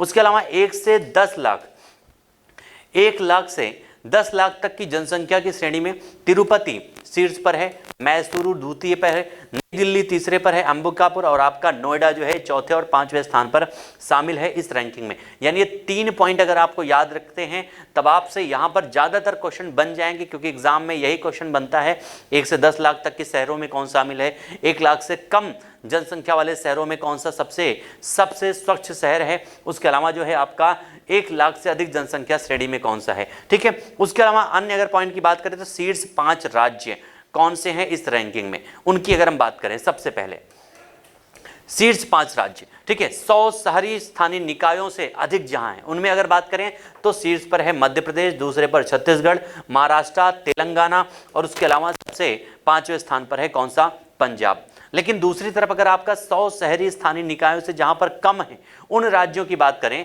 उनमें त्रिपुरा टॉप पर है, झारखंड दूसरे स्थान पर है, उत्तराखंड तीसरे पर है, हिमाचल चौथे पर और हरियाणा जो है 5वें स्थान पर है। उसके अलावा गंगा के किनारे जो शहर हैं उनकी अगर हम बात करें, यानी ऐसे शहर जो गंगा नदी के किनारे स्थित हैं उन शहरों में जिनकी जनसंख्या 1 लाख से कम है उनमें सबसे स्वच्छ शहर कौन कौन से हैं, तो सबसे पहला है बिजनौर उत्तर प्रदेश का, कन्नौज ये भी उत्तर प्रदेश में है, दूसरे पर है गढ़मुक्तेश्वर उत्तर प्रदेश, तीसरे स्थान पर है सुल्तानगंज बिहार, चौथे पर है और कर्णप्रयाग उत्तराखंड 5वें स्थान पर है। यानी गंगा के किनारे बसे हुए शहरों में सबसे शीर्ष 5 जो सिटी हैं वो ये आपके क्रम से यहाँ पर दिए गए हैं। उसके अलावा ऐसे सिटी जिनकी जनसंख्या 1 लाख से अधिक है उनमें हरिद्वार पहले स्थान पर है, वाराणसी दूसरे पर है, ऋषिकेश तीसरे पर है, प्रयागराज चौथे पर है और मुंगेर जो आपका बिहार में है वो कौन से स्थान पर है, तो 5वें स्थान पर है। ये गंगा नदी के किनारे वाले शहर हैं और यहीं से आपके एग्जाम में यूपी पीसीएस में क्वेश्चन बनते हैं, ये आप लोग याद रखिएगा, ठीक है। अब बढ़ते हैं अगले पॉइंट पर, उत्तर प्रदेश की स्थिति। उत्तर प्रदेश में आपके स्थिति क्या है इस आपके रिपोर्ट के आधार पर, स्वच्छता रिपोर्ट के आधार पर, तो नोएडा 1 लाख से 1 से 10 लाख जनसंख्या की श्रेणी में इसको कौन सा स्थान मिला है नोएडा को, तो 5वां स्थान है। 10 लाख से अधिक की जनसंख्या श्रेणी में गाजियाबाद जो है 12वें पर है, मेरठ 15वें पर है, प्रयागराज 16वें स्थान पर है, लखनऊ 17वें पर, 21वें पर वाराणसी, आगरा 23वें पर है और 29वें स्थान पर कौन सा है तो कानपुर है। ये उत्तर प्रदेश के प्रमुख शहर हैं जहां से एग्जाम में क्वेश्चन बनने की संभावनाएं सर्वाधिक हैं, जबकि 100 शहरी निकाय स्थानीय निकायों में अधिक की श्रेणी में उत्तर प्रदेश का जो स्थान है, राज्यों की श्रेणी में उत्तर प्रदेश 10वें स्थान पर है। ठीक है, कौन से स्थान पर है? 10वें स्थान पर है उत्तर प्रदेश। उसके अलावा जो है इस प्रकार से आपके जो स्वच्छता रिपोर्ट है 2022 का वो कंप्लीट होता है। स्वच्छता से संबंधित जितने भी आपके शहर हैं, जो भी बड़े राज्य हैं, छोटे राज्य हैं, उत्तर प्रदेश की स्थिति क्या है, गंगा के किनारे वाले शहरों की स्थिति क्या है, इन सब के बारे में हमने चर्चा किया। यहाँ से आपके एग्जाम में एक क्वेश्चन डेफिनेटली बनेगा, ध्यान से इस पेज को आप लोग पढ़िएगा। अगला है आपका कौन सा? मोढेरा। कौन सा? मोढेरा पहला 24/7 सौर ऊर्जा संचालित गांव, यानी 24 घंटे सातों दिन सौर ऊर्जा से संचालित होने वाला पहला गांव कौन सा बन चुका है? मोढेरा। आपको पता है जिस प्रकार से एक सूर्य मंदिर, अगर हम बात करते हैं सूर्य मंदिर कहाँ है तो आपकी जुबान पर पहला आंसर आता है कहाँ पर? कोणार्क में, उड़ीसा में, जिसको हम सूर्य मंदिर कहते हैं। लेकिन एक सूर्य मंदिर आपका गुजरात में भी है, मोढेरा का सूर्य मंदिर जिसको हम लोग कहते हैं, और यही गांव है जो 24/7 सौर ऊर्जा संचालित गांव बन चुका है। 2022 अक्टूबर में भारत का पहला 24 घंटे सौर ऊर्जा से संचालित घोषित किया गया है मोढेरा को। भारत का पहला है, याद रखिएगा, और पूर्णतः सौर ऊर्जा से संचालित होगा। इसी प्रकार से ये काफी इंपॉर्टेंट क्वेश्चन है आपके एग्जाम के लिए। अगला है आपका, नेक्स्ट पॉइंट पर बढ़ते हैं, पब्लिक अफेयर्स इंडेक्स। कौन सा? Public affairs index. ये आपका जो इंडेक्स है इसका कौन सा संस्करण है तो 7वां संस्करण है। इसके बारे में सिर्फ इतना याद रखिएगा, 7वां संस्करण है। पहले पर टॉप पर कौन है? हरियाणा है, तमिलनाडु दूसरे पर है, तीसरे पर कौन है तो केरला है। आपका केरला जो राज्य है वो कौन से स्थान पर है? केरल तीसरे पर है। उसके अलावा जो है आपका चौथे पर कौन है तो छत्तीसगढ़ है, 5वें पर पंजाब है। यानी आपका जो इंडेक्स है इसमें टॉप पर कौन सा राज्य है तो उसका नाम है हरियाणा, जो आपके एग्जाम में क्वेश्चन के रूप में बनेगा। ठीक है, उसके अलावा जो है आपका शीर्ष छोटे राज्य, यहां पर हो गई बड़े राज्यों की श्रेणी, अब है छोटे राज्यों में। छोटे राज्यों में टॉप पर कौन है तो सिक्किम जो है टॉप पर है सबसे। उसके अलावा हिमाचल प्रदेश दूसरे पर है, उत्तराखंड तीसरे पर है, गोवा चौथे स्थान पर है और 5वें पर कौन है? मिजोरम है। ठीक है, बड़े राज्यों की पहले हमने बात किया, ये छोटे राज्यों में सबसे टॉप पर कौन हो गया तो सिक्किम हो गया। उसके अलावा नेक्स्ट पॉइंट की बात करें तो अंतिम 5 बड़े राज्य, यानी ऐसे राज्य जो सबसे निचले स्तर पर हैं इस रैंकिंग में, उनमें बड़े राज्यों की श्रेणी की बात की गई है। ठीक है, इनमें आपका जो है सबसे अंतिम पर कौन है तो झारखंड है, उसके बाद वेस्ट बंगाल है, फिर आपका जो है महाराष्ट्र है, बिहार है 15वें पर, तेलंगाना है आपका 14वें पर। यानी इस रैंकिंग में सबसे लास्ट पर कौन है तो नाम क्या है? झारखंड, बड़े राज्यों की श्रेणी में। ठीक है, बड़े राज्यों की श्रेणी में। अब बात करते हैं उत्तर प्रदेश की, तो उत्तर प्रदेश जो है ये कौन सी रैंकिंग है तो उत्तर प्रदेश की जो है 0.5201 स्कोर के साथ में जो है उत्तर प्रदेश 12वें स्थान पर है इस रैंकिंग में। ये याद रखिएगा आप लोग, काफी इंपॉर्टेंट है। ठीक है, अब बढ़ते हैं अगले पॉइंट पर। ये आपका इंडेक्स हो गया, ये काफी इंपॉर्टेंट इंडेक्स था। अगला है आपका, सभी राज्यों में टेली मानसिक स्वास्थ्य सहायता नेटवर्किंग टेलीमानस पहल की शुरुआत की गई है। किसने शुरुआत किया है तो कर्नाटक के राज्यपाल थे, नाम क्या है? थावरचंद गहलोत जी के द्वारा जो है इस विश्व मानसिक स्वास्थ्य दिवस के अवसर पर इसकी शुरुआत की गई है, याद रखिएगा। ठीक है, कहां पर तो बेंगलुरु में, बेंगलुरु में स्थित है। और राष्ट्रीय मानसिक स्वास्थ्य और स्नायु विज्ञान जो आपका है संस्थान जो आपका निमहांस में है, स्वास्थ्य और परिवार कल्याण मंत्रालय की एक पहल है जिसकी शुरुआत अक्टूबर में 2022 में की गई थी। मिशन स्कूल ऑफ एक्सीलेंस कहां पर शुरू किया गया है तो इसकी शुरुआत प्रधानमंत्री नरेंद्र मोदी जी के द्वारा कहां पर किया गया है? उनके गृह राज्य गुजरात में किया गया है। कहां पर? गुजरात में इसकी शुरुआत की गई, याद रखिए। गुजरात के अडालज स्थित में त्रिमंदिर में इसका शुभारंभ किया है किसने? देश के प्रधानमंत्री नरेंद्र मोदी जी ने। क्यों किया है? गुजरात में शिक्षा के बुनियादी ढांचे के विकास के लिए जो है शुरू किया गया है इस मिशन स्कूल्स ऑफ एक्सीलेंस की शुरुआत की गई है। ठीक है, नेक्स्ट हमारा है देश की पहली पूर्ण डिजिटल साक्षर पंचायत। कौन सी?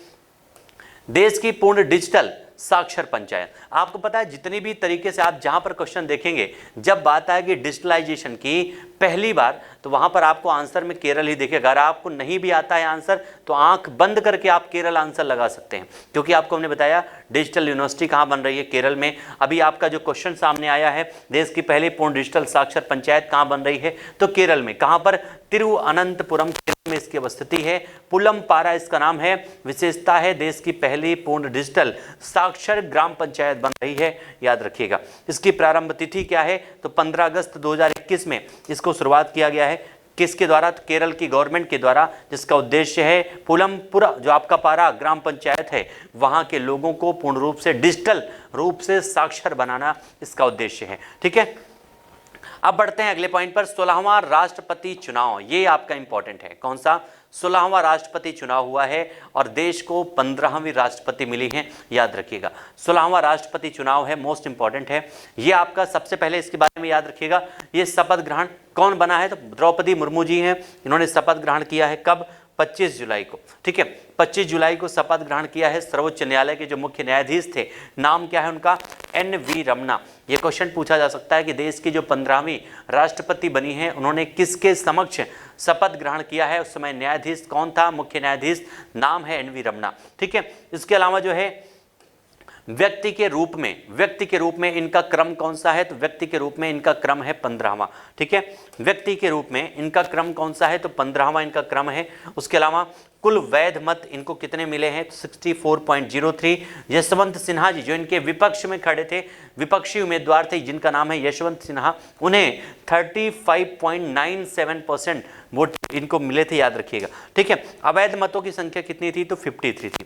उसके अलावा जो है यहाँ पर इनके चुनाव से संबंधित अगर पॉइंट की बात करें तो इसकी अधिसूचना जारी की गई थी 15 जून को, और ये आपका रिजल्ट जो है अर्हक, इन पे मतदाता कितने थे, लगभग 4796 मतदाता इसमें शामिल हुए थे, जिनमें से 771 सांसद थे, 4025 जो हैं विधायक इसके अंतर्गत शामिल थे। इसमें अन्य पॉइंट की बात करें तो यहाँ पर इसमें निर्वाचन अधिकारी के रूप में कौन था जब राष्ट्रपति का चुनाव हुआ, तो PC मोदी, इनका नाम याद रखिएगा। ठीक है, 3 पॉइंट आपको याद रखना है। सबसे पहले यहाँ से कि 16वां राष्ट्रपति चुनाव था, राष्ट्रपति का क्रम कौन सा है, 15वां। विपक्षी कौन है, तो नाम है यशवंत सिन्हा।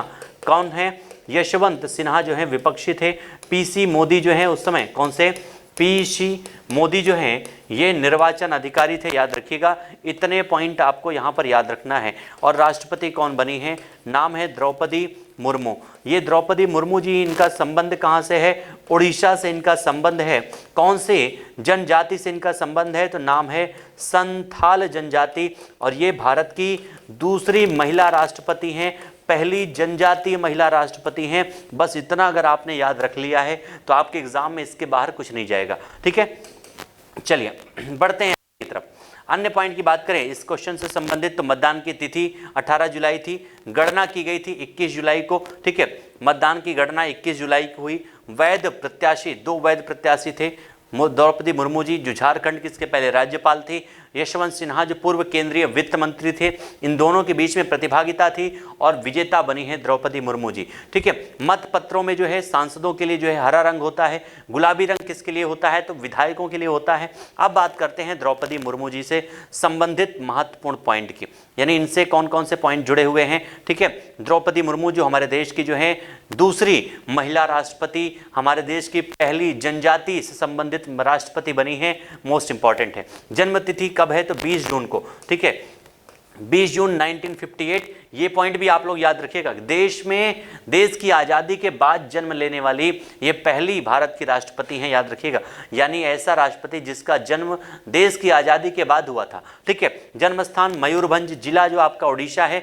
जनजाति समुदाय से राष्ट्रपति बनने वाली पहली व्यक्ति हैं, भारत की दूसरी महिला राष्ट्रपति हैं। पहली कौन थी, तो प्रतिभा देवी सिंह पाटिल थी। संथाल जनजाति से इनका संबंध है। सबसे युवा राष्ट्रपति हैं, ये ध्यान दीजिएगा, 64 ईयर इनकी एज है और देश की स्वतंत्रता के बाद जन्मी पहली राष्ट्रपति हैं। इतने पॉइंट जो है आप लोगों को याद रखना है देश की राष्ट्रपति से संबंधित। अब बात करते हैं उपराष्ट्रपति के बारे में। राष्ट्रपति के बारे में चर्चा हो गई सारी। ठीक है, उपराष्ट्रपति के बारे में बात करें, 16वां उपराष्ट्रपति, यहाँ पर 16वां जो है राष्ट्रपति का भी चुनाव था और 16वां जो है उपराष्ट्रपति का भी चुनाव है। ठीक है, अगस्त, यह आपका 8 अगस्त 2022 को मतदान की तिथि थी। इसको थोड़ा सा बड़ा कर दें ताकि आप लोगों को थोड़ा सा क्लियर दिख जाए। ठीक है, चलिए 6 अगस्त 2022 मतदान की तिथि थी। मतगणना जो हुई है 6 अगस्त 2022 को ही हुई है। इसमें परिणाम क्या रहा है, तो देश के जो है नए उपराष्ट्रपति कौन बन चुके हैं, जगदीप धनखड़।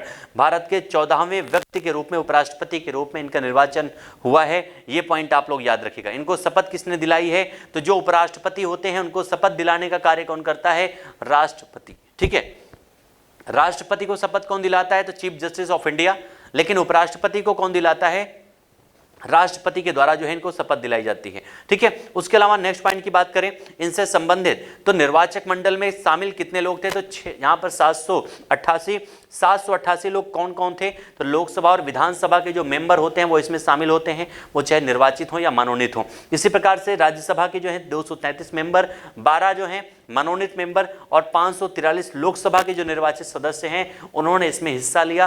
कुल संख्या 788 थी जिन लोगों ने इसमें प्रतिभागिता की है। वैध मतों की कुल संख्या कितनी थी, 710 जो है वैध मत थे। इसमें जगदीप धनखड़ जी जो हैं इनको 528 मत प्राप्त हुए हैं, जबकि जो इनकी विपक्षी थी जिनका नाम क्या है, मार्गरेट अल्वा, क्या नाम था, मार्गरेट अल्वा जो हैं इन्हें 182 मत प्राप्त हुए हैं। और इस प्रकार से भारत को नया उपराष्ट्रपति मिल गया है। नाम है क्या, तो जगदीप धनखड़। इसके पहले वेस्ट बंगाल के जो हैं ये गवर्नर भी रह चुके हैं। उसके अलावा इनके बारे में अगर हम बात करें, ये यहाँ पर जगदीप धनखड़ जी के बारे में महत्वपूर्ण पॉइंट की अगर हम लोग चर्चा करें, इनसे बात हुआ था। जन्म स्थान कहाँ पर है, तो झुंझुनू गांव, झुंझुनू जो आपका डिस्ट्रिक्ट है कहाँ पर है, राजस्थान में है। याद रखिएगा, गांव का नाम है किथाना।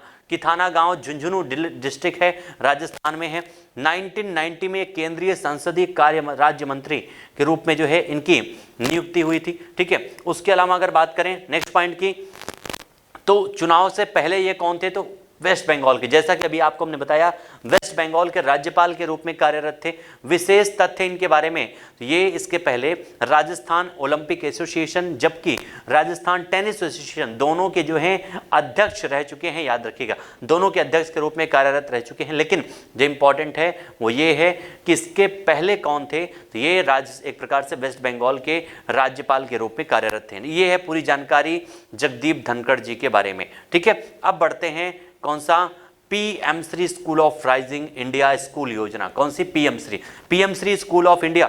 ये आपकी राइजिंग योजना की शुरुआत हमारे देश के प्रधानमंत्री जी के द्वारा, उन्हीं के नेतृत्व में केंद्रीय मंत्रिमंडल के द्वारा इसको मंजूरी दी गई है। और इसका उद्देश्य क्या है, तो पीएम श्री स्कूल ग्रीन स्कूलों के रूप में जो है विकसित किया जाएगा। इसके तहत 5 वर्षों में 2022 से लेकर 2027 की अवधि तक इन स्कूलों का विकास किया जाएगा इस योजना के तहत। अब आते हैं 5 राज्यों के विधानसभा चुनाव के बारे में। कौन कौन से राज्य हैं, सबसे पहले अभी आप देखेंगे कई सारे राज्यों के बारे में हमने चर्चा किया है, जिनमें आपका यहाँ पर मिजोरम था। उसके अलावा कौन सा राज्य था, तो नागालैंड था, त्रिपुरा था, उसके अलावा जो है गुजरात था, हिमाचल प्रदेश था। इन 5 राज्यों के बारे में हमने चर्चा किया। लेकिन अब जो है इसके पहले 5 अन्य राज्यों में भी चुनाव हुए थे, उनके बारे में हम लोग चर्चा करेंगे। वो कौन कौन से राज्य थे, तो मणिपुर था, उत्तर प्रदेश था, उत्तराखंड था, पंजाब था और आपका एक राज्य था गोवा। इन 5 राज्यों में चुनाव हुए थे। वहां की स्थिति क्या रही है, क्रम से हम लोग देखेंगे सारे पॉइंट को। ठीक है, कितने 10 मार्च को जो है नोटिस जारी किया गया था। याद रखिएगा, भारत निर्वाचन आयोग के द्वारा 5 राज्यों में पंजाब, गोवा, उत्तराखंड, मणिपुर और उत्तर प्रदेश के चुनाव के लिए और चुनाव परिणाम जारी कर दिए गए हैं। उनके बारे में अगर हम बात करें, सबसे पहला जो नाम है वो है पंजाब के बारे में। कौन सा, पंजाब। पंजाब में जो है एक चरण में 20 फरवरी, कब, तो 20 फरवरी आपका 2022 को विधानसभा चुनाव संपन्न हुआ है पंजाब में। पंजाब में जो है टोटल सीटों की संख्या कितनी है, 117। सभी राज्यों की विधानसभा सीटों की संख्या याद होना आपको जरूरी है जिन राज्यों में चुनाव हुआ है। ठीक है, 117 सीटें थी, जिनमें सबसे बड़ी पार्टी बनी है 92 सीटें जीत करके कौन सी, आम आदमी पार्टी, जिसने रिकॉर्ड बनाया है पंजाब में। दूसरी सबसे बड़ी पार्टी थी कौन सी, भारतीय राष्ट्रीय कांग्रेस। शिरोमणि अकाली दल 3 सीटें, भारतीय जनता पार्टी 2 सीटें, बहुजन समाज पार्टी 1 और निर्दलीय उम्मीदवार को 1 सीटें प्राप्त हुई थी पंजाब में। इस प्रकार से पंजाब में है आम आदमी पार्टी की जो है गवर्नमेंट बनी है और यहाँ पर जो है मुख्यमंत्री कौन बन गए हैं, उनका नाम क्या है, भगवंत मान। क्या नाम है डियर, भगवंत मान इनका नाम है, जो पंजाब में नए मुख्यमंत्री के रूप में इन्होंने एक प्रकार से शपथ लिया है। पंजाब का राजकीय पशु क्या है, काला हिरण। ये हो गई आपके पंजाब के बारे में। अब दूसरा राज्य कौन सा है, तो गोवा। कौन सा है, गोवा राज्य दूसरा आपका जो है उसका नाम है गोवा। गोवा में सीटों की संख्या कितनी है, तो यहाँ पर जो है विधानसभा सीटों की संख्या जो निश्चित की गई है उससे भी कम है, 40 हैं, एक्सेप्शन में है, याद रखिएगा कितनी, 40 सीटें हैं। और यहाँ पर जो है भारतीय जनता पार्टी सबसे बड़ी पार्टी बनी है 20 सीटें जीत करके। दूसरे स्थान पर कौन रहा है, तो भारतीय राष्ट्रीय कांग्रेस 11 सीटें, गोवा फॉरवर्ड पार्टी 1, अन्य है 4 सीटें, आम आदमी 2 सीटें यहाँ भी जीतने में कामयाब हो चुकी है और महाराष्ट्रवादी गोमंतक 2 सीटें। और इस प्रकार से आप देखेंगे कि यहाँ पर एक बार फिर से बीजेपी की गवर्नमेंट बन गई है और यहाँ पर प्रमोद सावंत फिर से मुख्यमंत्री के रूप में उन्होंने, डॉक्टर प्रमोद सावंत फिर से मुख्यमंत्री बने हैं। गोवा का जो राजकीय पशु है उसका नाम क्या है, गौर। ये हो गया आपका गोवा का चुनाव, जहाँ पर गोवा में जो आपका चुनाव संपन्न हुआ है। अब बढ़ते हैं, अगला जो आपका चुनाव है वो कहाँ पर हुआ है, तो उत्तराखंड में। कहाँ पर, ये आपका जो चुनाव है डियर, ये आपका उत्तराखंड में हुआ है, याद रखिएगा, ठीक है। उत्तराखंड में आपका चुनाव हुआ है, ये आपका 14 फरवरी 2022 को एक चरण में, कितने, तो इनका जो चुनाव का जो आयोजन है कितने चरण में हुआ है, एक चरण में ये चुनाव हुआ है। चुनाव परिणाम जो है इसमें टोटल विधानसभा सीटों की संख्या यहाँ पर कितनी है, तो 70 विधानसभा सीटें हैं। भारतीय जनता पार्टी को कितनी सीटें मिली है, 47, ठीक है। 70 में से 47 सीटें मिली हैं। इसका सिंपल सा मतलब है कि यहाँ पर भी भारतीय जनता पार्टी ने अपनी सरकार बनाई है। उत्तराखंड में फिर से बहुजन समाजवादी पार्टी 19 सीटें मिली हैं, किसको, इंडियन नेशनल कांग्रेस को। निर्दलीय 2 सीटें और फिर से मुख्यमंत्री बन गए हैं कौन, पुष्कर सिंह धामी। यानी नाम आपको चेंज नहीं करना है, नाम परिवर्तन सिर्फ एक जगह हुआ है, कहां पर, अभी आपकी जो है आम आदमी पार्टी जीती है, कहां, तो आपके यहां पर पंजाब में, ठीक है, पंजाब में जीती है, याद रखिएगा, ठीक है। तो उसके आगे बढ़ते हैं, नेक्स्ट आपका जो है कौन सा है, तो मणिपुर। अगला जो राज्य है जहां पर चुनाव हुआ है उसका नाम क्या है, मणिपुर। अब मणिपुर के बारे में बात करते हैं, तो मणिपुर में जो है सीटों की संख्या कितनी है, 60। यानी आपको जो कॉमन इसको रख सकते हैं, मणिपुर, मिजोरम, त्रिपुरा और नागालैंड, इन चारों राज्यों में सीटों की संख्या कितनी है, 60 है, जहां पर विधानसभा चुनाव हुए हैं, ठीक है। 60 सीटें हैं यहाँ पर आपके मणिपुर में। यहाँ पर भारतीय राष्ट्रीय कांग्रेस को 5 सीटें मिली हैं, भारतीय जनता पार्टी को 32 सीटें मिली हैं, नेशनल पीपल्स पार्टी को 7, जनता दल यूनाइटेड 6 सीटें मिली हैं, नागा पीपल्स फ्रंट 5 सीटें, अन्य को मिली हैं 5 सीटें। यानी अंदाजा आप लगा सकते हैं कि 32 सीटें जीत करके मणिपुर में भी गवर्नमेंट किसकी बनी है, बीजेपी की। मुख्यमंत्री कौन बने हैं, एन बीरेन सिंह जो हैं यहाँ पर मणिपुर के मुख्यमंत्री बने हैं, बीरेन सिंह। और यहाँ का जो राजकीय पशु है उसका नाम है संगाई हिरण। क्या नाम है, संगाई हिरण। तो ये आपके 3 राज्य हो गए जिनके बारे में हमने चर्चा किया। अब अगला जो राज्य है, भारत का सबसे अधिक जनसंख्या वाला राज्य है, नाम क्या है, उत्तर प्रदेश।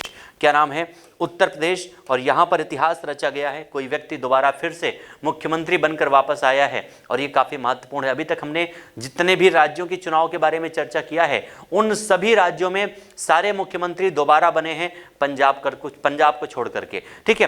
तो यहाँ पर उत्तर प्रदेश में टोटल सीटों की संख्या कितनी है, सर्वाधिक पूरे देश में सबसे ज़्यादा विधानसभा सीटों की संख्या यहाँ पर है 403, जिसमें से बीजेपी भारतीय जनता पार्टी ने 255 सीटें जीती हैं।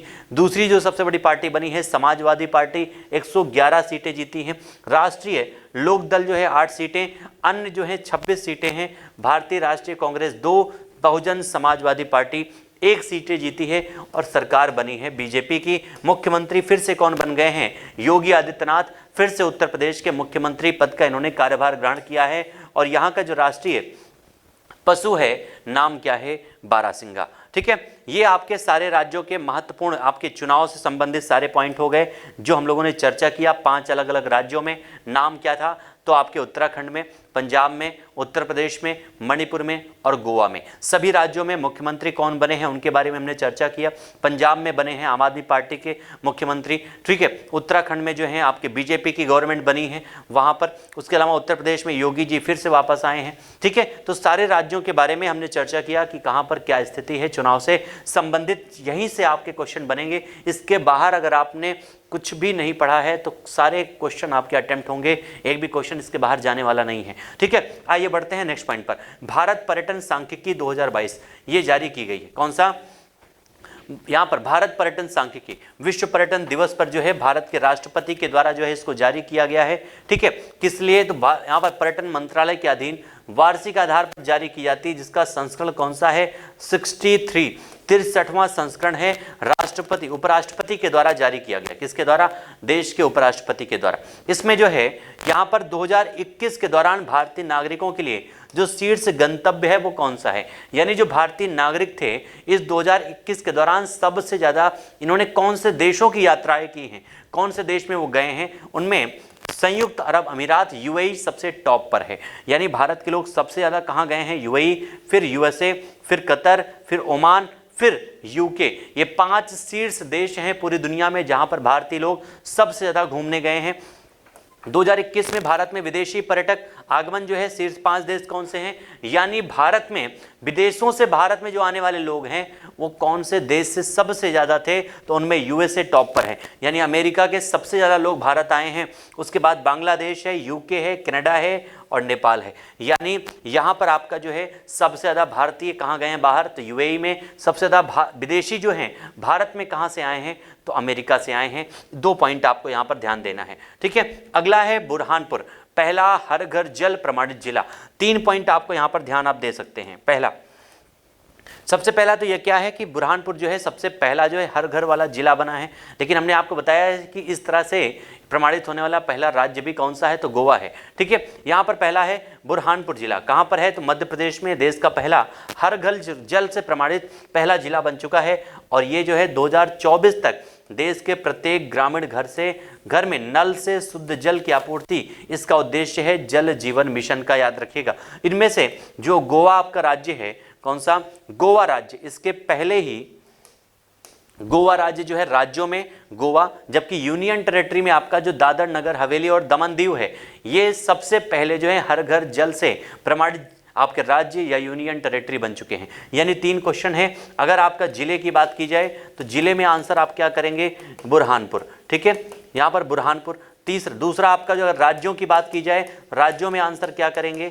गोवा करेंगे। यूनियन टेरिटरी की बात की जाए तो आपका दादर नगर हवेली और दमन दीव, ठीक है।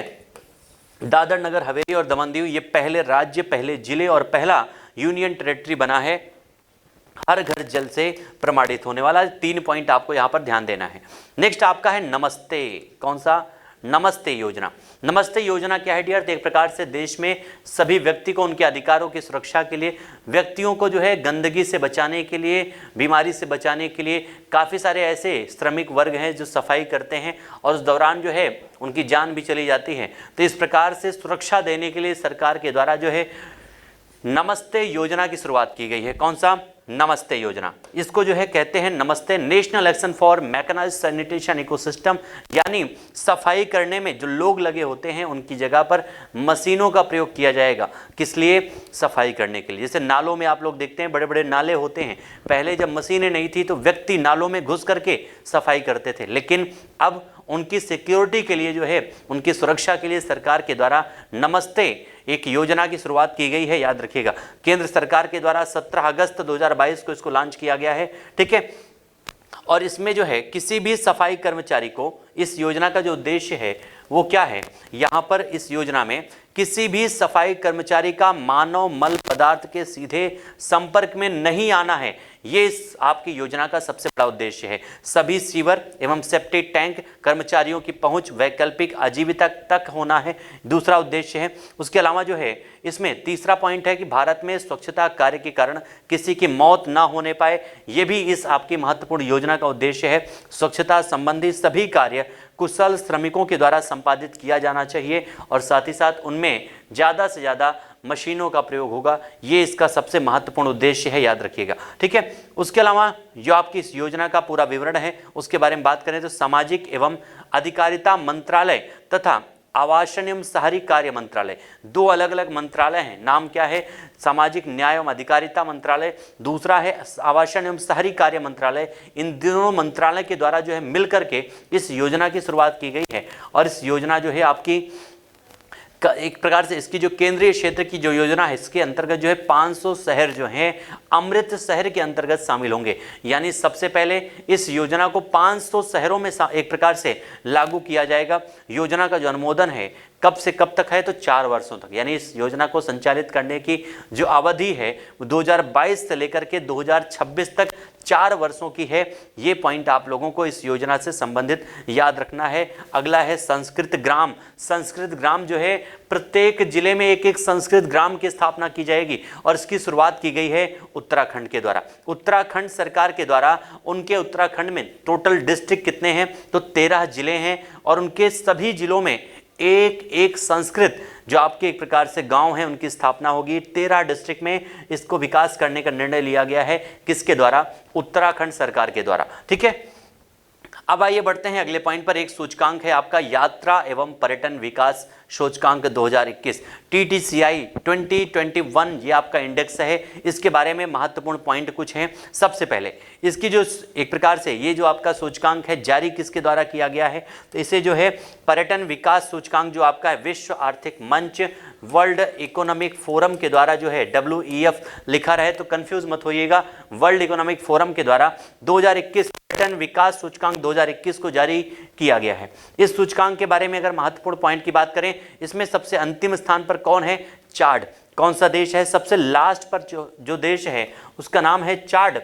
लेकिन अन्य जो आपके सबसे शीर्ष पर जो देश हैं 5 जो सबसे शीर्ष पर देश हैं इस रैंकिंग में, उनमें जापान सबसे टॉप पर है, अमेरिका दूसरे पर है, स्पेन तीसरे पर है, चौथे पर फ्रांस है और 5वें पर कौन है? जर्मनी है। यानी इस रैंकिंग में टॉप पर जापान है, सबसे अंतिम स्थान पर कौन है? तो चाड है। लेकिन बात तो हमें भारत की करनी है। भारत का रैंकिंग क्या स्थान क्या है? तो भारत इस रैंकिंग में 54 रैंकिंग है भारत की। कुल देशों की संख्या कितनी थी? 117। यानी इस रैंकिंग में 117 देश शामिल हैं। जापान शीर्ष पर है, चार्ट सबसे अंतिम स्थान पर है। जारीकर्ता कौन है? WEF यानी वर्ल्ड इकोनॉमिक फोरम। ये 5 पॉइंट अगर आपको याद हैं तो इसके बाहर क्वेश्चन कुछ भी नहीं जाएगा। ठीक है, अब बढ़ते हैं अगले पॉइंट पर। गति शक्ति विश्वविद्यालय। कौन सा? एक गति शक्ति विश्वविद्यालय की स्थापना की जाएगी। इसके लिए जो है केंद्रीय विश्वविद्यालय संशोधन विधेयक इसके तहत जो है प्रावधान किया गया है, याद रखिएगा। ठीक है, केंद्रीय संशोधन विधेयक ये आपका जो है 3 अगस्त को लोकसभा में, 8 अगस्त को ये राज्यसभा में, जबकि 16 अगस्त को जो है राष्ट्रपति के द्वारा जो है इस विश्वविद्यालय के निर्माण को सहमति दी गई। इसके तहत इस अधिनियम के एक विधेयक के अधिनियम बनने से एक नए केंद्रीय विश्वविद्यालय गति शक्ति विश्वविद्यालय की स्थापना का प्रावधान किया गया है। ये काफी इंपॉर्टेंट है, मोस्ट इंपॉर्टेंट है, याद रखिएगा। अगला है आपका राष्ट्रीय रेल और परिवहन संस्थान वडोदरा, गुजरात में। राष्ट्रीय रेल और परिवहन संस्थान ये कहां पर स्थापित किया गया है? तो गुजरात के वडोदरा में इसकी स्थापना की गई है। ये गति शक्ति एक प्रकार से इसका पुनर्नामकरण क्या है? गति शक्ति विश्वविद्यालय के रूप में। स्वरूप क्या है? तो केंद्रीय विश्वविद्यालय है ये आपका। इसका एक प्रकार से प्रयोजित निबंधित कौन करेगा? तो केंद्र सरकार के द्वारा रेल मंत्रालय के माध्यम से जो है इसको जो है एक प्रकार से प्रयोजित किया जाएगा। जिसका विस्तार क्षेत्र क्या होगा? तो संपूर्ण भारत से बाहर भी अपने केंद्र स्थापित करने का प्रावधान है इस आपके गति शक्ति विश्वविद्यालय की। काफ़ी महत्वपूर्ण है, याद रखिएगा। लेकिन ये पॉइंट आप ध्यान दीजिएगा कि हमारे देश का राष्ट्रीय रेल और परिवहन संस्थान वडोदरा कहाँ पर है? वडोदरा, गुजरात में है। ठीक है, अब आइए बढ़ते हैं अगले पॉइंट पर। 9 सितंबर 2022 ये दिवस चर्चा में क्यों है? तो इस दिन जो है हमारे देश की जो राष्ट्रपति हैं नाम है द्रौपदी मुर्मू। इनके द्वारा जो है भारत प्रधानमंत्री टीबी मुक्त भारत अभियान की शुरुआत की गई है। ठीक है, और टीबी दिवस कब मनाया जाता है? तो आपको पता है 24 मार्च को टीबी दिवस के रूप में सेलिब्रेट करते हैं। साथ ही साथ टीबी उन्मूलन के लिए ब्रांड एम्बेसडर बनाया गया किसको? रवि किशन, जो गोरखपुर से सांसद हैं। इस पॉइंट को याद रखिएगा। दूसरा नाम है प्रधानमंत्री नरेंद्र मोदी जी का, 13 अक्टूबर चर्चा में है। ये इस दिन चर्चा में क्यों है? तो इस दिन हमारे देश के प्रधानमंत्री ने बल्क ड्रग पार्क का जो है उद्घाटन किया है। कहाँ पर? हिमाचल प्रदेश के ऊना में। ठीक है, हिमाचल प्रदेश के ऊना में जो है प्रधानमंत्री जी के द्वारा बल्क ड्रग पार्क का शिलान्यास किया गया है, जिसकी वजह से ये इंपॉर्टेंट है।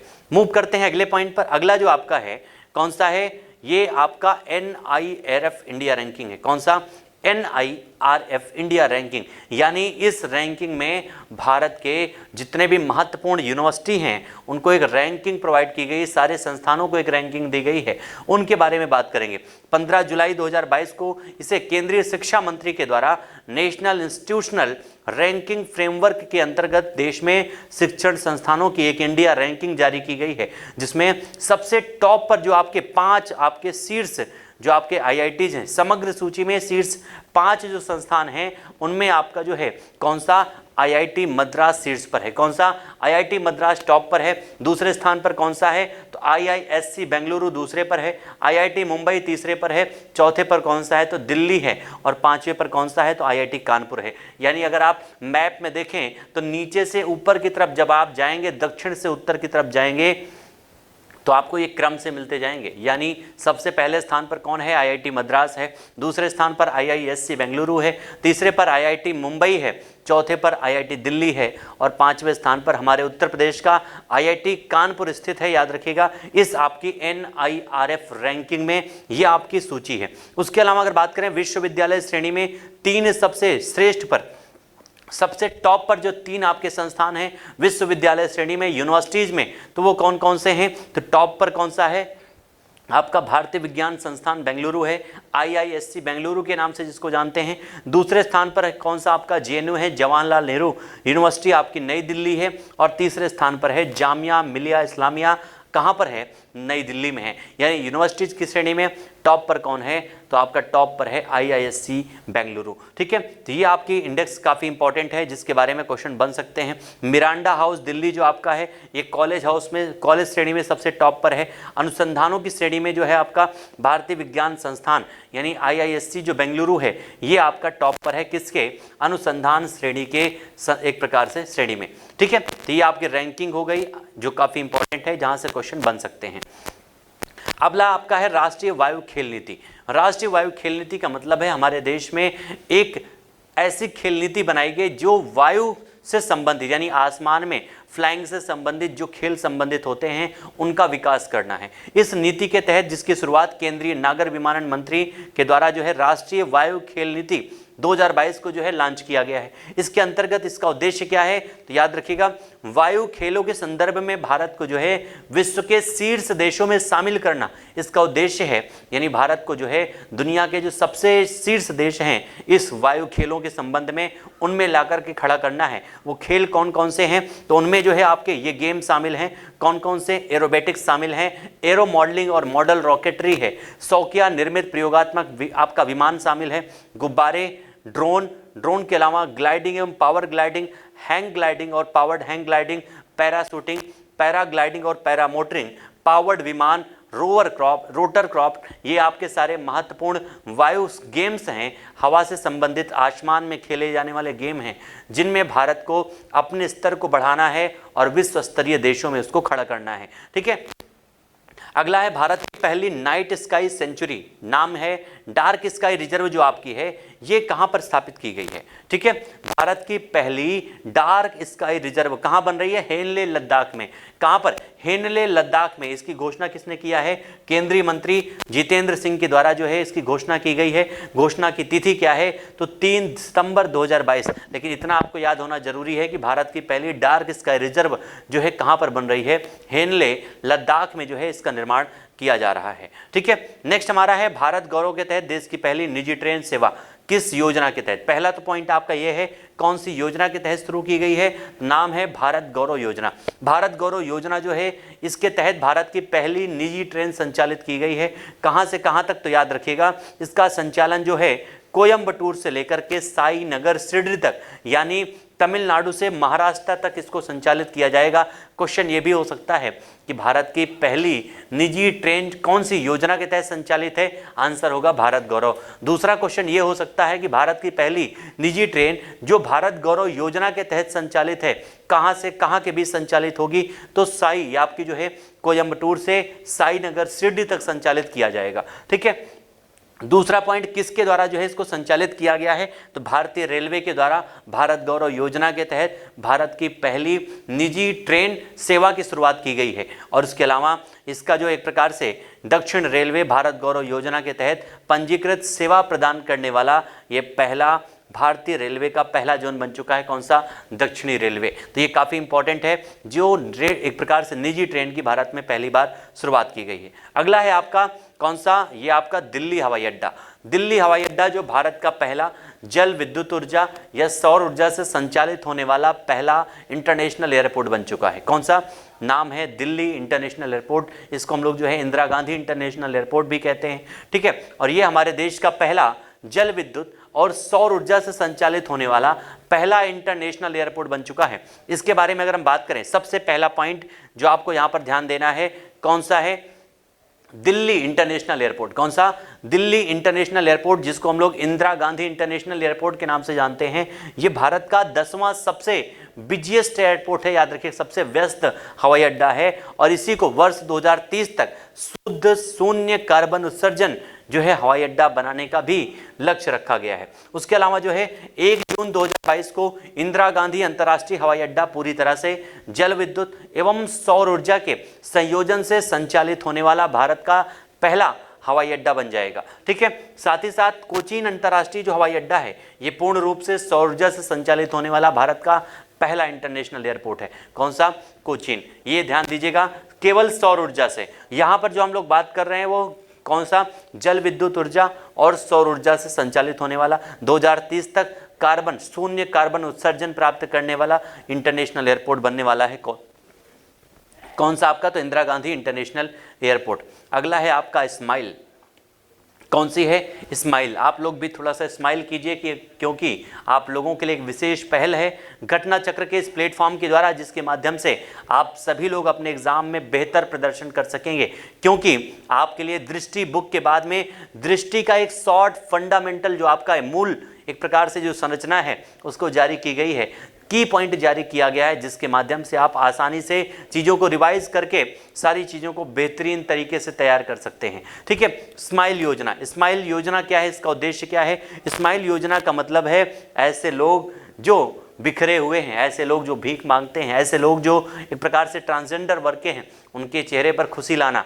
कैसे माध्यम से? तो स्माइल मतलब होता है support for marginalised individuals for livelihood and enterprise, यानी इसके माध्यम से समुदाय ऐसे भीख मांगने के कार्य में जो संलग्न हैं उनके लिए जो है कल्याणकारी उपाय करना इसका उद्देश्य है, याद रखिएगा। इसके अंतर्गत ट्रांसजेंडर व्यक्तियों के कल्याण हेतु व्यापक पुनर्वास हेतु केंद्रीय क्षेत्र की योजना है। यानी 2 पॉइंट हमने आपको बताया कि जो भीख मांगने वाले लोग हैं उनका पुनर्वास किया जाएगा व्यापक तरीके से, और ट्रांसजेंडर जो व्यक्ति हैं उनके कल्याण के लिए भी इसमें एक प्रकार से योजनाएं बनाई जाएंगी। 2 योजनाएं होंगी, ठीक है। उसके अलावा जो है इसकी शुरुआत किसके द्वारा की गई है? तो सामाजिक न्याय एवं अधिकारिता मंत्रालय के द्वारा जो है नई दिल्ली में इस स्माइल योजना को लॉन्च किया गया है, जिसमें केंद्रीय क्षेत्र की जो योजना है आजीविका और उद्यम के लिए वंचित व्यक्तियों की सहायता करना। यानी सिंपल सा जो स्माइल है, आपके एग्जाम में ये क्वेश्चन पूछा भी जा चुका है, ठीक है। इससे संबंधित क्वेश्चन यही बनता है कि जो स्माइल योजना है ये विशेष तौर पर किस वर्ग के लिए इस पर ध्यान दिया जाएगा? तो किसके लिए? भिखारियों के लिए, भीख मांगने वाले लोगों के लिए और ट्रांसजेंडर वर्ग के लिए इसमें ध्यान दिया जाएगा, ठीक है। अगला है आपका गोवर्धन संयंत्र। कौन सा? गोवर्धन संयंत्र। गोवर्धन संयंत्र कहां पर बनाया जाएगा? पहला पॉइंट जो आपका एग्जाम में सबसे ज्यादा एक्सपेक्टेड क्वेश्चन है वो है गोवर्धन संयंत्र का निर्माण कहां पर किया गया है? तो इंदौर में। इंदौर कहाँ है? मध्य प्रदेश में। भारत का लगातार 6 वर्षों से सबसे स्वच्छ सिटी है इंदौर। यहीं पर गोवर्धन बायो सीएनजी संयंत्र का जो है इंदौर में हमारे देश के प्राइम मिनिस्टर प्रधानमंत्री जी के द्वारा इसका उद्घाटन किया गया है 19 फरवरी को, ठीक है। उसके अलावा जो है जैविक कचरे से बायो सीएनजी उत्पादित करने वाला एशिया महाद्वीप का ये सबसे बड़ा संयंत्र है जो इंदौर में स्थापित किया गया है, ठीक है। गोवर्धन संयंत्र कहां पर? इंदौर में। उसके अलावा जो है ये आपका किस पर आधारित है? तो पीपी मॉडल यानी पब्लिक प्राइवेट पार्टनरशिप मॉडल पर आधारित है। साथ ही साथ इस परियोजना को लागू करने हेतु एक विशेष प्रयोजन वाहन के रूप में Indore clean energy private limited की स्थापना की गई है और इंदौर नगर निगम ने इनवायरो इंटीग्रेटेड सॉल्यूशन लिमिटेड के द्वारा जो है इसकी स्थापना की गई है, याद रखिएगा। ठीक है, तो काफ़ी इंपॉर्टेंट है। गोवर्धन संयंत्र की स्थापना कहाँ हुई है? इंदौर में स्थापित किया गया है, ये पॉइंट आपको याद रखना है। उसके अलावा जो आपका गोवर्धन संयंत्र है, गोबर योजना है, ये गोबर योजना का पूरा नाम क्या है? गोबर यानी galvanising organic bio agro resources, पूरा नाम क्या है? तो galvanising organic bio agro resources इसका पूरा नाम है। बजट 2018-19 में जो है इसकी घोषणा की गई थी। इसमें आपका महत्वपूर्ण जो उद्देश्य है वो क्या है? खेत गोबर, साथ ही साथ जो खेतों के ठोस अपशिष्ट हैं उन पदार्थों से कंपोस्ट और बायोगैस में उनको परिवर्तित करके ऊर्जा के रूप में उनका उत्पादन करना, यानी जो वेस्ट मटेरियल्स हैं उनका प्रयोग ऊर्जा के रूप में करना, ऊर्जा उत्पादन में करना, इसका महत्वपूर्ण उद्देश्य है जिसकी शुरुआत की गई है इंदौर में। ठीक है, इंदौर में जिसकी शुरुआत की गई है। अगला पॉइंट है ब्लू ड्यूक। कौन सा? ब्लू ड्यूक एक काफ़ी चमत्कारी तितली है, चमत्कारी इसको कहते हैं, याद रखिएगा। और इसको अभी हाल ही में जो है सिक्किम राज्य के द्वारा अपनी राजकीय तितली के रूप में इसको घोषित किया गया है। नाम क्या है? Blue Duke. और ये जो है इसकी खासियत क्या है? ये जो तितली है ये फूलों पर नहीं बैठती है, पुष्पों पर नहीं बैठती है, और इसीलिए इसकी विशेषता है, इसे चमत्कारी तितली कहते हैं। इसका वैज्ञानिक नाम क्या है? बाशारोना दुर्गा इसका वैज्ञानिक नाम है। इसका प्रसार क्षेत्र कहाँ है? तो नेपाल, सिक्किम, अरुणाचल प्रदेश और चाइना के क्षेत्रों में इसका विस्तार है, जिसे अभी हाल ही में 5 जून 2022 में विश्व पर्यावरण दिवस के अवसर पर सिक्किम सरकार के द्वारा, सिक्किम की गवर्नमेंट के द्वारा जो है इसे राजकीय तितली के रूप में घोषित किया गया है। याद रखिएगा, चमत्कारी तितली नाम क्या है? तो ब्लू ड्यूक इसका नाम है, काफी इंपॉर्टेंट है। ठीक है, नेक्स्ट आपका जो महत्वपूर्ण पॉइंट है वो कौन सा है? तो यहां पर अगला जो आपका है राज्य तितलियां अन्य राज्यों की, यानी ब्लू ड्यूक जो है ये तो आपका जो है सिक्किम राज्य की राज्य तितली घोषित की गई है, लेकिन कई सारे और राज्य भी हैं जिन्होंने अभी हाल ही में कई सारी तितलियों को जो है अपने राज्य की तितली के रूप में घोषित किया है। वो कौन कौन से हैं? सबसे पहला कर्नाटका जो सह्याद्री बर्ड विंग को इसने घोषित किया है। केरला जो है मालाबार बैंडेड पीकॉक और बुद्धा म्यूरी जो आपका है इसको राजकीय तितली के रूप में घोषित किया है। गोवा के द्वारा मालाबार ट्री निम्फ जो है इसे राजकीय तितली के रूप में घोषित किया गया है। महाराष्ट्र के द्वारा ब्लू मार्मोन इसको घोषित किया गया है। उत्तराखंड के द्वारा कॉमन पीकॉक ये तितली का नाम है, याद रखिएगा, इसे घोषित किया गया राज्य की तितली। तमिलनाडु के द्वारा तमिल योमेन और अरुणाचल प्रदेश के द्वारा केसर हिंद। ये क्वेश्चन आपके एग्जाम में आ चुका है कि अभी हाल ही में कौन से राज्य के द्वारा केसर हिंद नाम की तितली को राज्य की तितली घोषित किया गया है? नाम क्या है? अरुणाचल प्रदेश। ये क्वेश्चन मोस्ट इंपॉर्टेंट है, ध्यान दीजिएगा। ठीक है, अगला है आपका भारत नवाचार सूचकांक। कौन सा? भारत नवाचार सूचकांक 2021 अभी हाल ही में किसके द्वारा? तो नीति आयोग के द्वारा। नीति आयोग का मतलब national institution for transforming India के द्वारा, जिसको भारत का थिंक टैंक भी कहा जाता है, टीम इंडिया भी कहते हैं। इसी टीम इंडिया के द्वारा जो है नीति आयोग के द्वारा भारत नवाचार सूचकांक 2021 का ये तीसरा संस्करण इसको जो है जारी किया गया है। ठीक है, तीसरा संस्करण जारी किया गया है इस आपके भारत नवाचार सूचकांक की। इनमें सबसे पहले अगर 5 बड़े राज्यों की बात करें, यानी इस आपके रैंकिंग में शीर्ष 5 सबसे बड़े राज्य कौन कौन से हैं? टॉप पर भारत नवाचार सूचकांक में कौन से राज्य हैं? तो टॉप पर है कर्नाटका, दूसरे पर तेलंगाना, तीसरे पर हरियाणा, चौथे पर महाराष्ट्र और 5वें पर कौन है? तमिलनाडु है। 5 राज्य हैं जो सबसे शीर्ष पर हैं। अब बात करते हैं ये आपके शीर्ष 5 जो हैं उत्तर पूर्वी पहाड़ी राज्य, यानी अभी तो हमने बात किया भारत के शीर्ष सबसे 5 राज्य कौन से हैं, यानी इनको 3 श्रेणियों में डिवाइड किया गया। कितने? 3 जो हैं अलग अलग श्रेणियों में जो है इनका विभाजन किया गया है, याद रखिएगा। उसके अलावा जो है शीर्ष उत्तर पूर्वी पहाड़ी राज्यों में 5 राज्य कौन कौन से हैं? तो मणिपुर टॉप पर है, उत्तराखंड दूसरे पर है, मेघालय तीसरे पर है, अरुणाचल चौथे पर और हिमाचल प्रदेश जो है आपका ये 5वें स्थान पर है। ये 5 शीर्ष पहाड़ी पूर्वी राज्यों की श्रेणी में आते हैं। 3 श्रेणियों में हमने आपको बताया डिवीजन है, याद रखिएगा। ठीक है, उसके अलावा 5 शीर्ष केंद्र शासित प्रदेश कौन कौन से हैं, यानी जो यूनियन टेरिटरीज हैं उनमें शीर्ष पर कौन है? तो चंडीगढ़ है, फिर दिल्ली है, अंडमान निकोबार है, पुडुचेरी है और गोवा है। यानी इन तीनों निष्कर्ष से आप ये समझ सकते हैं कि भारत के 5 सबसे बड़े राज्यों में शीर्ष पर कौन है? तो उसका नाम कौन सा है? कर्नाटका। दूसरा जो आपका क्वेश्चन है कि भारत में आपके पहाड़ी राज्यों में सबसे शीर्ष पर कौन सा राज्य है? उसका नाम है मणिपुर। और तीसरा जो आपका है कि भारत के यूनियन टेरिटरी में सबसे शीर्ष पर कौन है? तो नाम क्या है? चंडीगढ़। इतना 3 पॉइंट आपको इस क्वेश्चन से संबंधित याद रखने हैं। ठीक है, नेक्स्ट आपका है भारत की पहली सेलाइन वाटर लालटेन। कौन सी? भारत की पहली सेलाइन वाटर लालटेन भारत की जितेंद्र जो केंद्रीय मंत्री हैं, नाम क्या है? जितेंद्र सिंह जी, इन्हीं के द्वारा जो है इसको जो है एक प्रकार से लॉन्च किया गया है। इसका नाम क्या रखा गया है?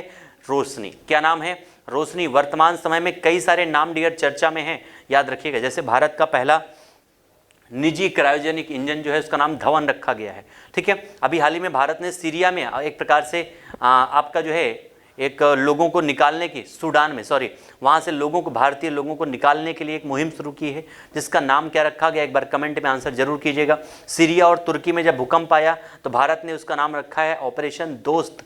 कौन सा? ऑपरेशन दोस्त। यूक्रेन से भारतीय लोगों को बाहर निकालने के लिए भारत ने ऑपरेशन जो चलाया उसका नाम रखा था ऑपरेशन गंगा। अफगानिस्तान से भारतीय लोगों को निकालने के लिए भारत ने जो ऑपरेशन चलाया उसका नाम रखा ऑपरेशन देवी शक्ति। यानी ये नाम जो है काफ़ी चर्चा में है। इसी प्रकार से ये जो भारत की पहली सेलाइन वाटर लालटेन है, इसका नाम रखा गया है रोशनी। इसका नाम है, याद रखिएगा, क्या नाम है? रोशनी। क्योंकि आपके एग्जाम में जब ये क्वेश्चन बनेगा तो यही बनेगा कि अभी हाल ही में भारत का जो पहला सेलाइन वाटर से बनी लालटेन है उसका नाम क्या रखा गया है? तो उसका नाम होगा रोशनी। मोस्ट इंपॉर्टेंट है, याद रखिएगा। और इसकी विशेषता है कि लालटेन में एलईडी लैंप को रोशन करने के लिए समुद्र के जल का प्रयोग किया गया है, समुद्र के पानी का प्रयोग किया गया है इसको एक प्रकार से इसको जलाने के लिए, ठीक है। लास्ट सेशन के सबसे अंतिम हम लोग पहुंच चुके हैं और आपकी एक काफ़ी महत्वपूर्ण योजना है जिसका नाम है अग्निपथ। 4 वर्षों के लिए भारत सरकार के द्वारा एक योजना लॉन्च की गई है जिसमें भारत के युवाओं को काफ़ी बड़े स्तर पर भारत की सेना में शामिल करने की शुरुआत की गई है। इसके तहत जो है अग्निपथ योजना जो है, इसके तहत हर वर्ग से भारत में जो लोग हैं उनको इस योजना से डिफेंस में शामिल किया जाएगा जिनकी उम्र लगभग 17 वर्ष से ऊपर है, ठीक है। इसमें अग्निपथ योजना के द्वारा चुने गए अग्निवीरों को शामिल किया जाएगा जिनकी उम्र लगभग 17.5 से 21 वर्ष होगी। लेकिन इसकी जो पहली भर्ती की गई है उसमें अधिकतम उम्र की सीमा 23 वर्ष की गई थी, क्योंकि कोविड काल था। कोविड काल के कारण 2 वर्ष जो है उम्र में विस्तार कर दिया गया था। यानी 2022 के लिए जो भर्ती प्रक्रिया थी उसमें उम्र कितनी थी? 23 वर्ष थी। लेकिन अब जो आयु है वो कितनी है? 17.5 वर्ष से लेकर के 21 वर्ष के जो युवा हैं वो इसमें आवेदन कर सकते हैं। जो लोग देश की सेवा बॉर्डर पर रहकर करना चाहते हैं वो अग्निवीर में भर्ती जरूर हो सकते हैं। और इसकी योजनाएं क्या क्या है, सेवा निधि कौन कौन सी है इस योजना के तहत? तो अग्निवीरों को जो है सेवा एक प्रकार से एक मुक्त सेवा राशि दी जाएगी। 4 वर्षों की कार्यावधि पूरी होने के बाद उनको लगभग 11.5 लाख रुपए की एक मुफ्त राशि प्रदान की जाएगी। ये केंद्र सरकार के द्वारा जो है, इसमें केंद्र सरकार और अग्निवीर जो हैं दोनों की बराबर की हिस्सेदारी होगी जो सेवा निधि प्रदान की जाएगी। सेवा निधि कितनी होगी उसके बारे में अगर हम लोग बात करें तो याद रखिएगा लगभग कितना है? 11.71 लाख रुपये, यानी 11,71,000 रुपए जो है सेवा निधि के रूप में 4 वर्षों के बाद जो है उस व्यक्ति को मिलेंगे जो अग्निवीर होगा। और इनमें जो है ये जो आपका रुपया होगा पूरा टैक्स से फ्री होगा। साथ ही साथ कार्यावधि हेतु 48 लाख रुपए का जो है गैर अंशदायी जीवन बीमा कवर भी इस आपके अग्निवीरों को प्रदान किया जाएगा। ये सारी महत्वपूर्ण पॉइंट हैं अग्निवीर से संबंधित, याद रखिएगा, ठीक है। नेक्स्ट आपका है नैनो यूरिया तरल संयंत्र। दुनिया का पहला नैनो यूरिया तरल संयंत्र है, कहाँ पर बना है? कलोल में, गुजरात में। कहाँ पर है डियर? तो कलोल गुजरात में जो है इसकी शुरुआत की गई है, ठीक है। और इसकी उद्घाटन हमारे देश के प्रधानमंत्री नरेंद्र मोदी जी के द्वारा 28 मई 2022 को किया गया है। और इसके माध्यम से ये विश्व का यूरिया का दूसरा सबसे बड़ा उपभोक्ता और साथ ही साथ प्रभावी उपयोग नैनो यूरिया तरल एक बैग पारंपरिक यूरिया होगा जिसकी शुरुआत की गई है हमारे देश में, गुजरात में, कलोल से, ठीक है। साथ ही साथ ये इसको शुरुआत करने वाले 2 उपक्रम महत्वपूर्ण कौन कौन से हैं? तो नेशनल फर्टिलाइजर्स लिमिटेड और राष्ट्रीय केमिकल्स एंड फर्टिलाइजर्स लिमिटेड के द्वारा, दोनों के द्वारा संयुक्त रूप से इसकी शुरुआत की गई है, ठीक है। और इसके साथ जो है इफ्को के साथ प्रौद्योगिकी हस्तांतरण हेतु समझौता ज्ञापन पर हस्ताक्षर हुआ, यानी इन तीनों ने मिलकर के इसे शुरुआत किया है। और अगला सबसे लास्ट सबसे इंपॉर्टेंट पॉइंट है कि भारतीय प्रवासी दिवस, यहां से एग्जाम में हमेशा क्वेश्चन बनते हैं, हर वर्ष बनते हैं, याद रखिएगा। 17वां सबसे पहला जो पॉइंट आपको ध्यान देना है, ये जो प्रवासी दिवस सेलिब्रेट किया गया है संस्करण कौन सा है? 17वां है। 17वां भारतीय प्रवासी दिवस है। इसका आयोजन कहां पर हुआ है? तो मध्य प्रदेश में आपका जो सिटी है, भारत का जो सबसे स्वच्छ शहर है, नाम है इंदौर।